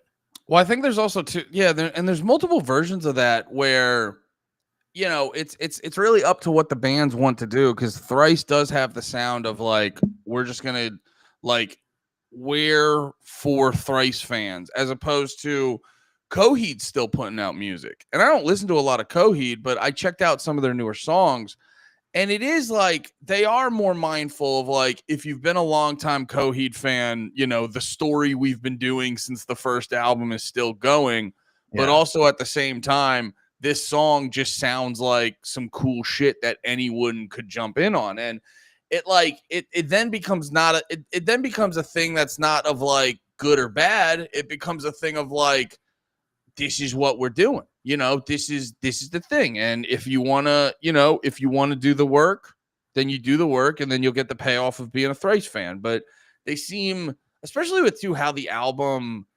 the way that, I will say this, I did respect the fact that the way the album was constructed, it felt like it was very like, this is exactly what we want to do. But it also wasn't necessarily considerate of, is this what you like outside of Thrice fans? It wasn't necessarily thinking about what you would want, which, if that's what you want to do, I respect it. I think that's what I appreciate out of bands is like, don't make something that you think we want to hear. Just make the music and I'll listen to it if I like it. Like, I know that's not the best. It's what happens, I think, when you run your band like a business, or you run your band like a band. And I think if you run your band like a band, where you're just like, let's play music that we really like and create stuff. Let's create things together, as opposed to like, all right, well, how can we market this, and how can we expand on this, and how can we grow from this, and I'm sure there was probably tons of managers and things that, like, I really don't know the story of Thrice, and I really don't know how much they would actually ever share necessarily, but I would assume that there's somewhat of a thing where at one point they probably had people in their ear going like, well, like whether it be the record company put out something, we need something, and they're just pumping out shit, and maybe they're not feeling so artistically involved. and then they go back down to I think they're back down. They're not on a major label anymore, I believe. I don't know for sure, but I thought around. Yeah, they're back on Epitaph. Yeah, so you know what I mean, like, so maybe Well, that's actually probably perfect for them because Thrice being like artistic is probably for like the numbers they're gonna do being artistic is probably fucking perfect for Epitaph. Right. Yeah, and that's what I'm saying is like stop you have to stop thinking about maybe growth as an organization and think about growth as artists and growth as like people. And I think that's what I would like to say, like that's what it shows me when I listen to this. When I listen to this, I'm like, oh, they finally figured out what they want to do. Yeah, what they want to do, who they are, because it's not like this one they're doing brand new stuff. They're doing a bunch of stuff. They're taking a lot of the elements that they've brought in over the years and adding it to this album. So I didn't really check out East that much though. I probably should have listened to East more. Horizons East. Let me ask you this question because Visu is when they did like a hard pivot on their sound, right? Yeah. And how much does this sound like Visu? It reminded me a lot of the, not necessarily Visu, but the Elements EP that they did after that. They did Fire and Earth and Water, or Fire and Air, Earth and Water, like all the elements. I can't remember how they split it up, but 2 elements on one. I think Earth and Air were on one and Fire and Water were on the other one. Fire and Water were awesome. But like it reminds me more of that time. Okay. But and then they like they did that for a minute, then they went like hella mainstream, and now they're kind of going back to that. So I guess so that's why so I'm asking those questions to sort of get at like Thrice has been a band in flux. And I think like you get these bands, actually honestly, I've been thinking a bunch about AFI too with their album that just came out and listening to that 4-hour Davey Havoc interview. And like AFI is a good example of this too, where it's like they have their rise, and then they have their sort of how do I like now that we're here, how do we establish ourselves in like a more developed, mature sound, and then how do we maneuver this newfound fame, and then you hit a point where now your last couple, now you've been doing it for 20 years, and now you're sitting in this pocket where okay, we've really gone through all the different stages. Now we've formulated who we are as a whole. Mm-hmm. And I think that's what I do respect the hell out of Thrice, even though this album wasn't for me, because they're I know you didn't love the new AFI album, but I thought it was great. And actually, if you go back and listen to their other stuff, I was like, oh, I got to throw a public apology. AFI never really fell off. Got to give them props for that. And Thrice seems like a similar band where rather than just going like, oh, we got big, I don't know what to fucking do, they're a band that's just kind of like, okay, now we kind of are at this point where we can have this like artistic freedom and artistic leeway where, sure, we're going to want more fans, but we have enough fans to sustain ourselves. So now we can just focus on the artistry. So it does seem like Thrice is in that pocket, so they don't need to be on a major label. They don't need to, be as hungry and shit. And they can just focus on doing shit that's like artistically pure. So while I don't necessarily get too excited or fuck with this album, it's like what they kind of broadly represent, I can really get behind. Pause. Yeah. Yeah, I think they're almost thinking of their band more as a podcast kind of thing now, like where they're like, we got our audience, we have our following, we can continue. We should probably stop saying the N-word. We'll stop talking. We can't say it in the first 10 minutes. But no, like something like that where they have that realization of like, no, I don't know their actual struggle or anything like that, but from what I've been taking in over the years from their albums and stuff, it just feels like you said, they've been in flux. They've been changing a lot. They've been trying to figure out who they are. And I think that's like, this album feels like this is who we are. And I'm happy for that, even though it's not necessarily my favorite Thrice album. It's still an album that I'm like, I respect. And then I'm actually, I'll give a chance. When I heard Major Minor, I was like, this is fucking shit. Like, it was one of those things where I was like angry at the thing. Like, so I wasn't willing to give it a shot because it didn't feel like there was any effort put into it. Yeah. And if there was, it did not show. Like, there was something that was lost in that. And it almost changed me as like even a Thrice fan. But considering how much I liked them growing up, or like going up until this point, even like I wasn't a diehard from the start, but I was somebody that was like, Artist in the Ambulance is amazing. And then when Visu came out, I was like, this is incredible. This was that really changed me. Like, I was like, that's, and I really respected like the direction they were going. They were this mainstream success with Artist in the Ambulance, and they're like on the radio, and they're all this other shit. And then they just choose to make this album that is like, that I truly feel they wanted to make. And I was like, holy shit, this sounds awesome. And then continue with that path. It was nice to go like, it was nice to see that they weren't willing to compromise their sound yet. and then later on they were like, oh yeah, by the way, we're going to do that now. And what? Yeah. And then it's like, okay, well, and to be honest with you, I was never very familiar with the starting line or anything like that. But this was, when I listened to it, when I put on the album, I kind of had not the same reaction that you did, but like this thing of like, I can tell when I'm not enjoying an album. And I think we've talked about this before, but when you go like, oh my God, what song am I on? And then you look at it and it's like halfway through and you're like, oh my God. It wasn't necessarily that, but I was just like, I got this album really early. You know, like within the Starting Line album, what was it called again? Eternal Youth, which is a perfect name considering if they are a band that hadn't put out an album forever and then they put out an album that sounded like they did back then. Yeah. It's like, it's a thing where I'm like, it's not that I thought it was bad or that it was offensive or I couldn't stand listening to it, but I was just like, I've heard this. I've heard this so many times before, and I'm listening to it and I'm like, and I'm not a fan of it. See, that's the difference between, I think, you and I, is like where you are a fan of that. So you're like, this is fun. I'm having a good time. And I'm listening to it and I'm like, they're having a good time. Well, so they sure are having a good time. Just for context, I actually never really listened to the Starting Line. Yeah. I knew, like, obviously their single, tell me what you thought about, like that one. I was very aware of oh shit, where'd Pat go?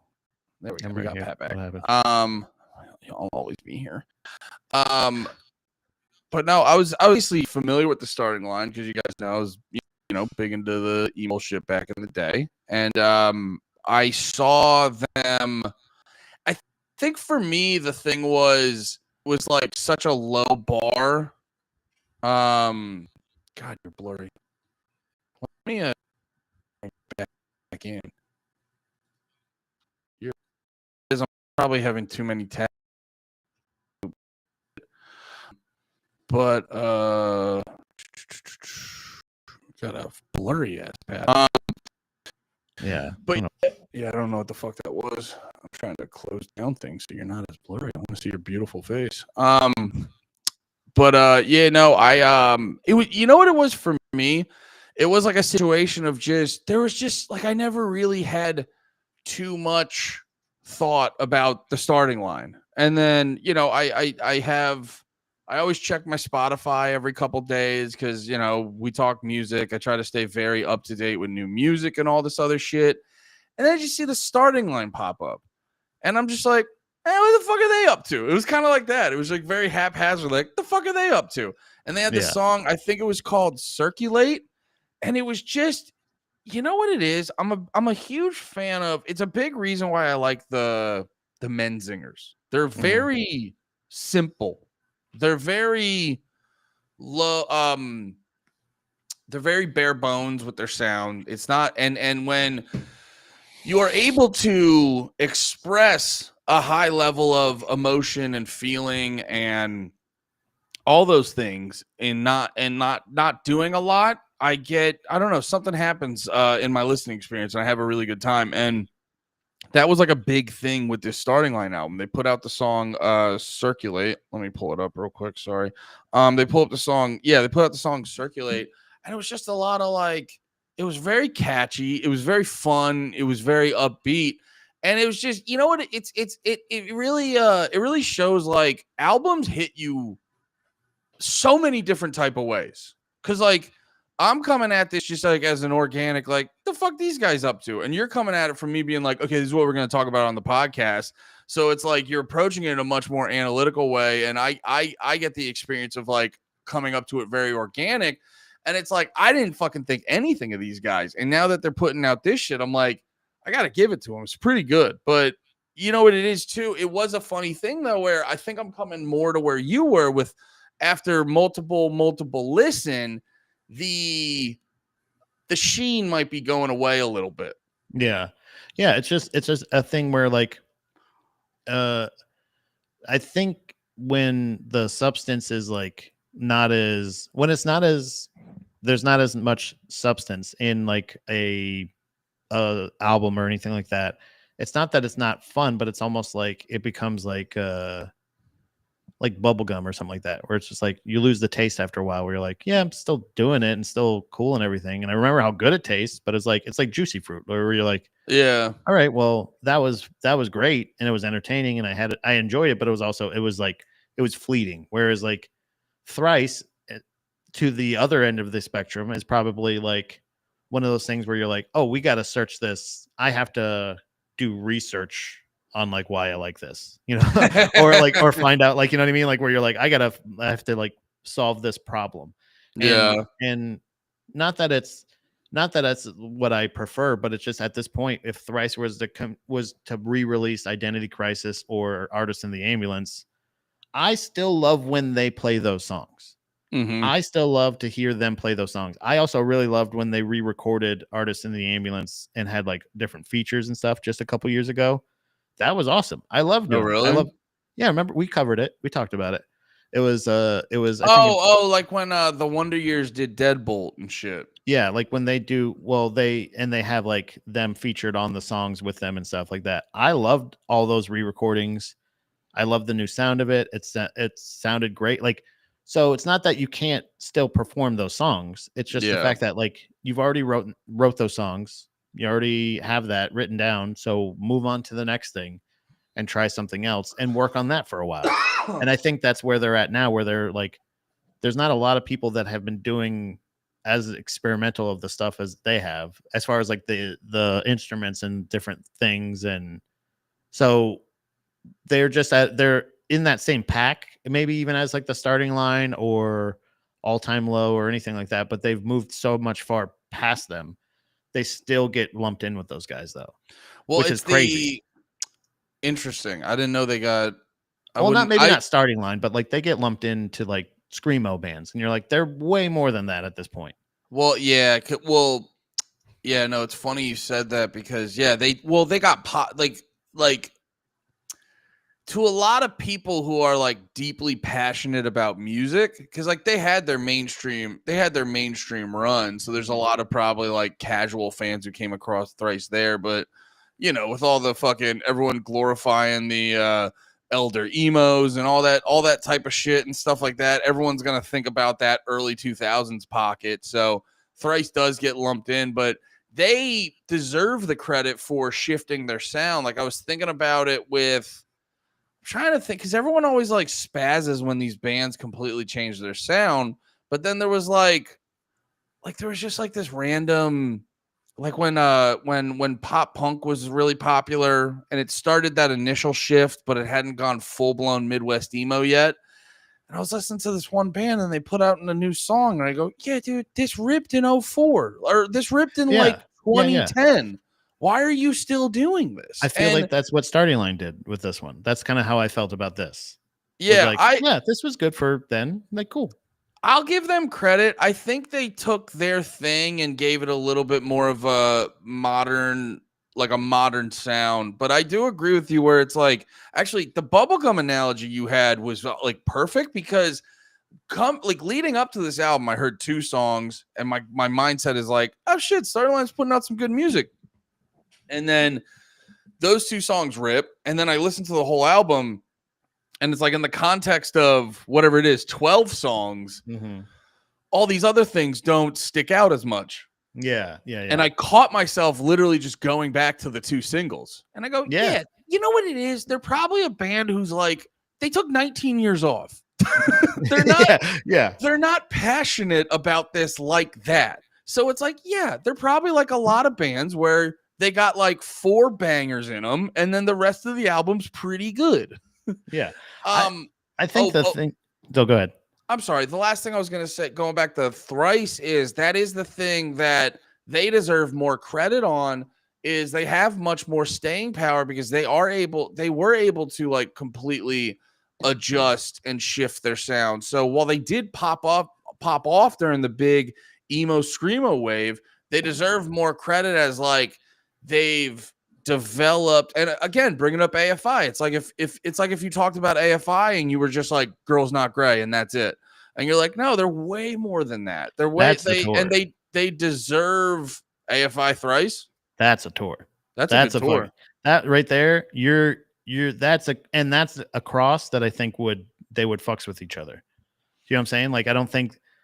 Like, I think they would complement each other real well, where they have enough crossover, but they also have a different enough audience. But also, those different audiences would like both of them enough. And I feel like Thrice, with as much effort as they put into their music and how the depth of a lot of their music, they could stand to make it a little shallower. You know what I mean? They could make it a little bit more accessible, but honestly, I don't give a shit. I like it. So like, it's one of those things of like, if there is a line, I'm sure, where they could make it a little bit more accessible and a little bit more palatable for people that aren't necessarily die-hard Thrice fans. They could go to a point where they're like, oh, this is actually this. I would like to see them figure out the way to make themselves, like how to sell them, and not just be like, have people go like have to figure it out or something like that. So like, there is probably a line where they could probably pull it back a little bit, but I don't need them to do that. But I think if they, for like their success, I'm sure there is a line where they can go where it's not like, you know, we're putting in all these different elements in these things and we're making it challenging to enjoy or listen to or whatever it is for somebody that maybe not is open to it or even expecting it. You know what I mean? Well, that's the challenge with a lot of these artists. Like, I think Kendrick Lamar is a great example, and it's why like Damn is usually held up as a bigger album than, say, To Pimp a Butterfly or Mr. Morale or whatever that one's called, because both those are much heavier. Like, they're much more overtly. I think all of Kendrick's shit is concept albums, but like To Pimp a Butterfly and the Mr. Morale one, those are more overt concept albums, and they do they are the same one. Like, you got to do a little bit of the homework to really understand it, but once you do that homework, you're rewarded of it. Actually, dude, it's kind of what the fuck? I was thinking about it because funny enough, I'm going to do my Andy Malfrina thing and figure out how to compare this to 9/11. No, I was watching, Tucker Carlson's been putting out these 9/11 documentaries. They're like quick little 20-minute ones. And I was watching them the other day and I was joking on stream being like, 9/11 one, like 9/11, the conspiracy theory, it's not one that, you know, there's not a good elevator pitch to like really convince someone. Like, by the end of the elevator ride, they're like, oh yeah, that definitely was something fucked up happened. But you give me 3 hours, you give me a 3-hour Rogan with a really good guest, you know, like with that type of energy, you're going to end that going like, I get why people think I have that. Some questions. And it's like, that's the difference. It's like this Thrice album seems like, you know, like Starting Line, you could just hop in on that and it's good time and stuff like that. Thrice, it's like, yo, you give them a little bit, you give Thrice a day to really dig into it, you're gonna have a good time. I think this comparison, or these two albums, are like what really actually finally cemented to me what a background album is, like background music or whatever. Like the Starting Line album, you can just play at a party or at home while you're doing shit and just exist and be fine. Yeah. Whereas I had the Thrice album on, and there was like a couple of times where I'm like, somebody's screaming. Yeah, because it doesn't sound like you put the Thrice album on, turn at the party, and you go, "We gotta shut the fuck up." Yeah. Wait. What is this part? What is that? Is this the same band? Or it's like one of those things where you're like, and then there's like other parts that really stand out where you're like, damn, that bass tone sounds crazy. What are they like? You know what I Yeah, mean? Like that. There's so many parts of that album that stand out to me, whereas like Starting Line is just very, very just in the background. sorry, I keep bringing up AFI, but you know when you said bass tone, because it's like a fucking new wave goth album, it's very Mhm. bass heavy. Mhm. And it's like actually AFI does double duty on that album, where it's like that's a great background album, but if you really want to like listen to it, there's a lot to get in there. When there's But such like sharp elements that stand out like that, you're like, oh, okay, it wasn't just slapped together. It's not just meant to be background yeah, noise. It's meant to be something that you pay attention to. I feel that. I might honestly, this conversation's making me want to give Thrice another chance. I would say check out Visu. If you don't like Visu, then it's not, and it's not even like whether you like it or not. It's just the fact that like them doing that album made it feel like that's when I felt like they really started to like really mature as musicians that I appreciate in the way that I appreciate. So like No, so that I makes sense. There's like a lot of artists where it's like if you don't like this, you're not gonna like the rest of it. So don't yeah. worry about it. And I think Visu is the is the kind of like starter guide to this. Visu and even like the Elements EPs afterwards, but it's not like you have to listen to all of those. Yeah. Listen to Visu just in general, and skip around. Like if you don't like a song, skip it.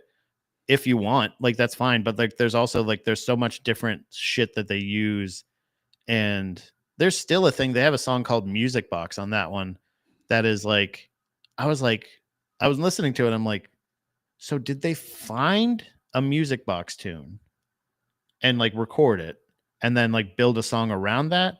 Or did they find out like did they build a music box song and then like for this song? Like that's how those are the questions that I'm thinking about as I'm listening to it. But the song Music Box is a good song. Yeah. But it has like that, like the little ding ding, like where like you would like a Oh, little okay. twist, like that kind of box where like Yeah. or like a little snow globe thing that like turns around, like those like little plinky notes. You know Yeah. what I'm talking Yeah. about? Yeah. Yeah. I don't know like that shit where I'm like, wow. Like either they just were like, oh, I really like that song. Let me write something to this music box. Did they think let's recreate what a music box would sound like and write a music box tone or tune? Yeah. Or what? Like so, like shit like that. Those are the questions I would be asking them if I ever met them, and they would probably go, I don't really, I don't know, I don't know. What do you mean?" I do like that shit though. That was like always that was my I got to ask the guitarist of Enter Shikari because they have the one song The Jester? I Mhm. think it's The Jester where there's like he does a really slow like he hits the note and he just goes up the fretboard real slow. And I remember trying to do that when I still played guitar and I was going slowly up the fretboard. I'm just cutting my finger. And I'm like, Yeah. how did he do this? And they were still a small band, so they were playing it was funny. They were doing giant stages in England, but they were still doing small shows in America. So I saw them at the church in Philly, and Mhm. me and my friends hung out and tried to talk to him. Jay Simpson, known bisexual. No, he tried to get us to run backstage, and I go, that's a terrible idea. Yeah. And then immediately got caught by security. Yeah. No, but I remember I was talking to the guitarist, and he actually like pulled out. It was like some slide thing that like a blues musician would use and shit like that. But yeah, all that little shit. I love that little shit. Finding out like what's the fucking weird thing you did for this song, but Yeah. it's not. But it's not even like try hard shit. It's just like I know. It's like I know ball, so I know like what the fucking cool shit to do on this album is. Yeah. And I appreciate that. So like it's not that like if you've been away for 19 years or however long, and then you come back, did you say 19 or 9 years for Starting Line? 19. God damn. You come back Wait, after 19 years. let me double check.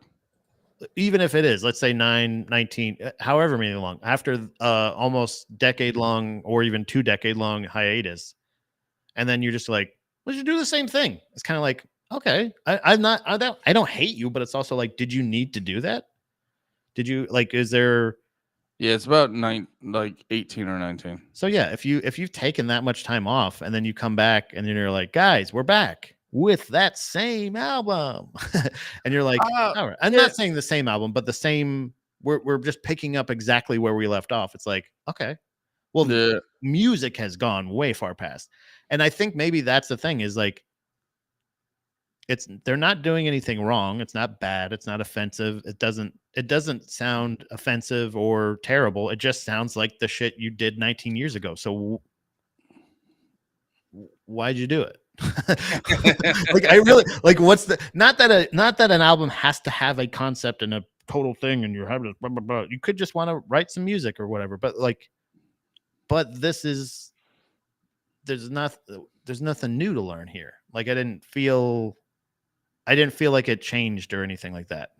So you would think after 20 years, like, that there would be some element. Like, it's cool that they're able to still be able to recreate what they were 19 years ago. That is still very cool, but it's also like, but what is the point of what you're doing? Yeah. Because I will give them props because my context is the album Best of Me, which I do actually have to give them props on that because I never really listened to that album, like I said before, outside of or wait, what's the song called? No, it's not called Best of Me. The song's called Best of Me. The album's called, what the fuck's the album called? God damn it. Say It Like You Mean It. Yeah. Their album Say It Like You Mean It. I have to give them credit because when I say emo, that's what I mean. Yeah, that's the kind of emo I like, where it's the fast pace, but it still has that like old emotional, Brand New, right? Like the first Brand New couple. Yeah, it has that like fast paced, upbeat, but still like melancholy, sad boy bullshit. I gotta piss again, man. I'm sorry. It's okay. But no, what I love about this Starting Line album is it does, like I said, after a couple listens, it was just like Pat was right. It did have the energy of like a good background album and shit like that. But I was sorry, I have to piss too, and now I'm hungry. I want to do more. I saw you comment in Touch Tunes Friday. I want to do more of that, but I might take a break, get some food, and come back. But anyway, for people listening later, we're streaming on Big Red in the Morning, Twitch and YouTube. But yeah, like, I will give them props. It does sound like it has a bit of a modern flair to it. I think the album as a whole is, not necessarily the most engaging, but I think generally speaking, the album was definitely, I was more impressed with it than I thought. Because there are, like, I think I was talking to someone about this. There were elements of it that reminded me of like Turnstile. And so that is a cool thing to listen to it. And, while they don't sound, oh yeah, I should say this to Pat too. Like, I will give them props because it doesn't sound like it's from the early 2000s. That's what I was the most like impressed with, is that like they came back and it just sounds like a modernized version of their earlier shit. Now I want Pat to come back here right now because that's what I realized I wanted to say. It's a whole process. This is what I love about doing these, by the way. Like yesterday when we were on stream and I was talking about the immigration stuff, that was a very satisfying to finish the stream up with, or not finish it up with, but when we were talking about it then, because it's like a lot of times I don't fully go into these fully like being like, this is exactly what I'm gonna say and this is how I feel and this and that. You know what I mean? That's boring to me. It's more fun. It's more enjoyable to like figure it out along the way. That's why it's like I hate planning too much. I create like a different standard for myself of like not intensely planning. Like I remember when we first started, Nate would always come to Panties with, and it's a absolutely perfect instinct for a podcast. It's what a lot of people do, and it's what a lot of people should do. And he would always like be like, let's have some articles and stuff planned just in case. And I was like, I like setting the standard of like, just hit play and see what happens. And it makes people like fire and be more involved in a different way. So like going through these conversations and just letting them like naturally evolve. It is funny because there are some times when we're doing these and you're just like, you're worried. You're like, are we going to have something to talk? But it's like, are we going to be able to talk for an hour? But it's like, dude, we do that every week. But there is something exciting to it. There's something exciting to it. I'm not fully, actually, speaking of not knowing what we're going to talk about, speaking of not knowing God, how much piss does that guy have in him? Speaking of not knowing what we're going to talk about, it's funny. I can talk by myself for fucking ever, but when I'm doing these and Pat leaves, I'm like, get the fuck back here. Get the fuck back here. I don't know what to do. Yeah, I don't know exactly what we're going to talk about next week because I know last time I was talking about, do you guys have any suggestions? And before you say anything, most dope, no, we will not be doing shitty SoundCloud rap. Oh, Pat's back. Thank God.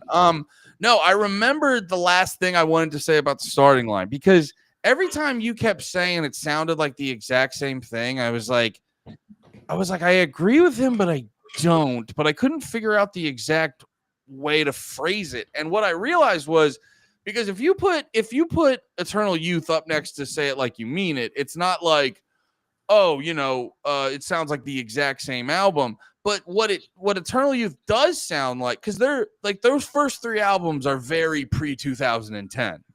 And when I hear this album, I go, this is the starting line, but in 2025. And that's what I really respected about them, because to me, it felt like while they're not reinventing the wheel, it was like to be able to modernize their sound like that.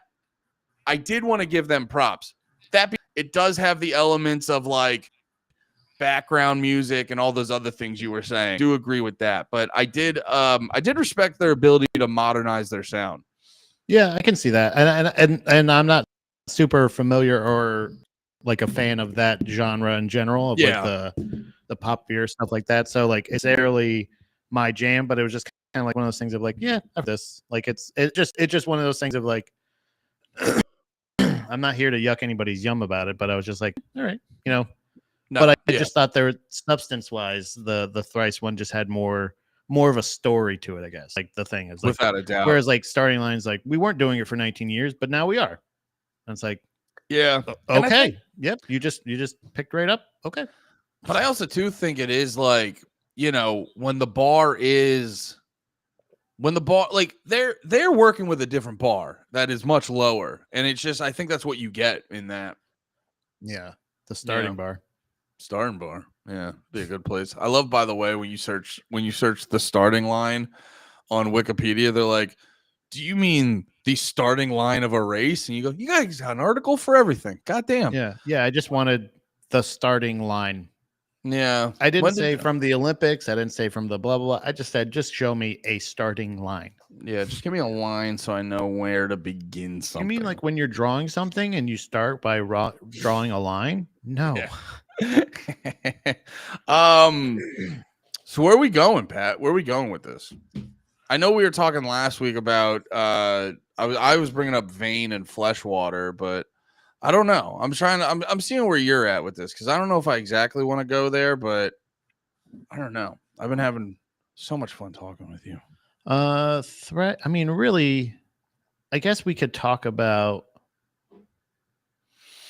I don't know. It's really hard to. We didn't really we talked about these bands. So unless we were to like talk about more albums from them, but I don't necessarily want to have to do a repeat of. No, you want to do it. You want to change this bitch up? You want to just do a complete like a completely different genre? Yeah, I think let's do. You know what what song I listened to the other day, and it kind of did something to me. Because I've been playing the drums again, Pat. I've been playing my drums. Hell yeah. And I've been trying to find some like simple songs to play. I've been Yeah. trying to find some simple songs to play, and I realized 70s disco was where it was at, and ABBA came up. Oh, really? And I was playing the drums to Dancing Queen by ABBA, Mm-hmm. and I go, this song's actually kind of fucking beautiful. Like, if you really like get in the mix and dig into it, I was like, Yeah. Dancing Queen by ABBA is kind of an absolutely beautiful song. It is a banger, that's for sure. Yeah, so that's kind of where I've been at on some things. So just ABBA in general, or an ABBA, one of their albums? Well, there would I mean, Dancing Queen's on Arrival by ABBA, but actually, since we're both I doubt you listen to any ABBA, right? Not really, no. Want to just do an ABBA episode? Yeah, we can do that. Yeah. Yeah, I'm down for that. Let's see what's going on with ABBA. Yeah, let's find out what ABBA's up to. Because I think there is actually like a, if I remember correctly, I think there's like a hologram. There's like a hologram show, like their whatever, like where they come back and they like do the performances of their songs and stuff like that, and it's like sold out like every night. Well, that's the thing. They're like apparently one of the money-wise, they're one of the biggest bands in history. Yeah, that's crazy. Yeah. But they're also like much like the Bee Gees or something like that. They're like actually very talented, and it's not just like just disco. Like they were way more than that. Yeah, and I think they ran they're from Sweden. That's where all the pop music gets written. Did you see that? There's that doc on Netflix. I always love telling people about it. There's like this 6-part documentary series on Netflix about pop music, and they're just basically like one of the episodes is like, you know, all those fun songs you liked in the 90s and early 2000s? Thank these 8 guys in fucking Sweden. Yeah. That's the best part, is like the fact that they're just like, yeah, we've been writing all those hits and we record them, and it's like everybody's Milli Vanilli. It's not just yeah. Well, that's not just Milli Vanilli.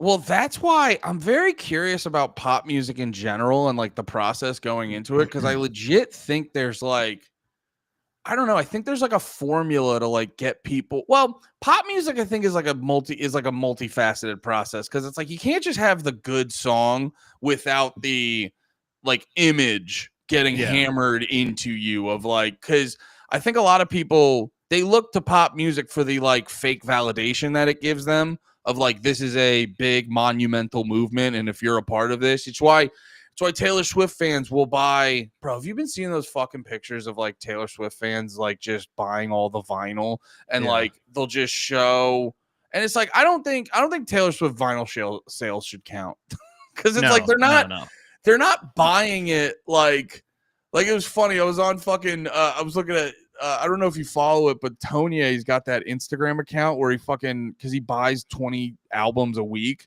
and he just because it's like he's a vinyl collector. If you're getting the people who bought Taylor Swift's album on vinyl, they only own Taylor Swift's albums on vinyl. Yeah. And it like, and then also too, apparently her vinyl sales like fuck up the distribution of vinyl, because there's only so many people who still do it. And they need to dedicate it to like if they want it, like they can make money, but they also like, you're also taking my time away from making other people's records. Like I have to make yours because it takes a lot of time to put more demand. It takes a lot of time to put the grooves in the goo and then wave your wand at it, and magically there's music on there. Go musicus, boosh. Musicus playicus, boom. So let's talk about a genuine pop group with substance and that matters. ABBA. No Taylor Swift. Buy ABBA albums. By ABBA. Is that how you say it? Albums. ABBA albums. ABBA. Is it ABBA or ABBA? I don't know. I'll call it fucking Gabba Gabba Hey. I don't give a shit. I'll call them anything I want. I think, are they dead? No, I think they're very alive. Why are they holograms then? What the fuck? Maybe they're dead. It says years active. They were last active in 2022. Yeah, filming holograms. That's crazy. That's so funny. Bunch of goddamn Princess Leia's. So funny how hard we work to get people to pay attention to us, and they're like, "Do you guys want a hologram with this Spotify playlist?" And they're just like, yeah. Like, yeah, and it's sold out. Yeah, can I give you all of my money? Yeah. Can I watch that in a giant globe in the middle of Vegas? And would I go to see it? Yeah, for free. I would not pay for that, but it would be cool to see. Like, I'm not, because like that's the thing is I don't understand the spectacle of it. It's like, yeah, but you can go watch things that look like ABBA, and then you could also hear ABBA. It's like it was like how I was talking about with bands should just change their names to, like, when they get old enough, they should just call themselves like Kiss songs, Chicago songs. Let's go see Kiss songs. And then I gotta give you props. That's one of the funniest things you've ever said, brother. Because it's so fucking. Well, no, honestly, like that's even bands that aren't that big, like Chiodos. Mhm. They're just the lead singer, so it should just be called Chiodos songs at this point. Yeah, just call it Chiodo songs. All the bands we're seeing are all not the bands that they were when they wrote the album. So why are we calling them that still? Yeah. Right, Carmela? All right. Next week, ABBA. ABBA. Carmela, anything you want. Gabba gabba. Hey. All right. So yeah, I have to piss and eat food. I'll be back for a little bit of Touch Tunes Fridays because I feel like people want it. So I'll be back in like 30 minutes. I think Pat's gonna go, and I don't know. I have to go to the creek and film some stuff. That's it. Yeah. Suck on some titties. No, okay. I don't think so. But right, I will. Okay. Thank you. For us. For everyone in the chat. Yes. Thank you, Pat. All right, guys. I'll be back in a little bit. Pat will be back next week for. Well, if we book him, he'll be back for Pat George Fridays. If you can get me. If we can get you. Yeah. All right. Have a good one, guys.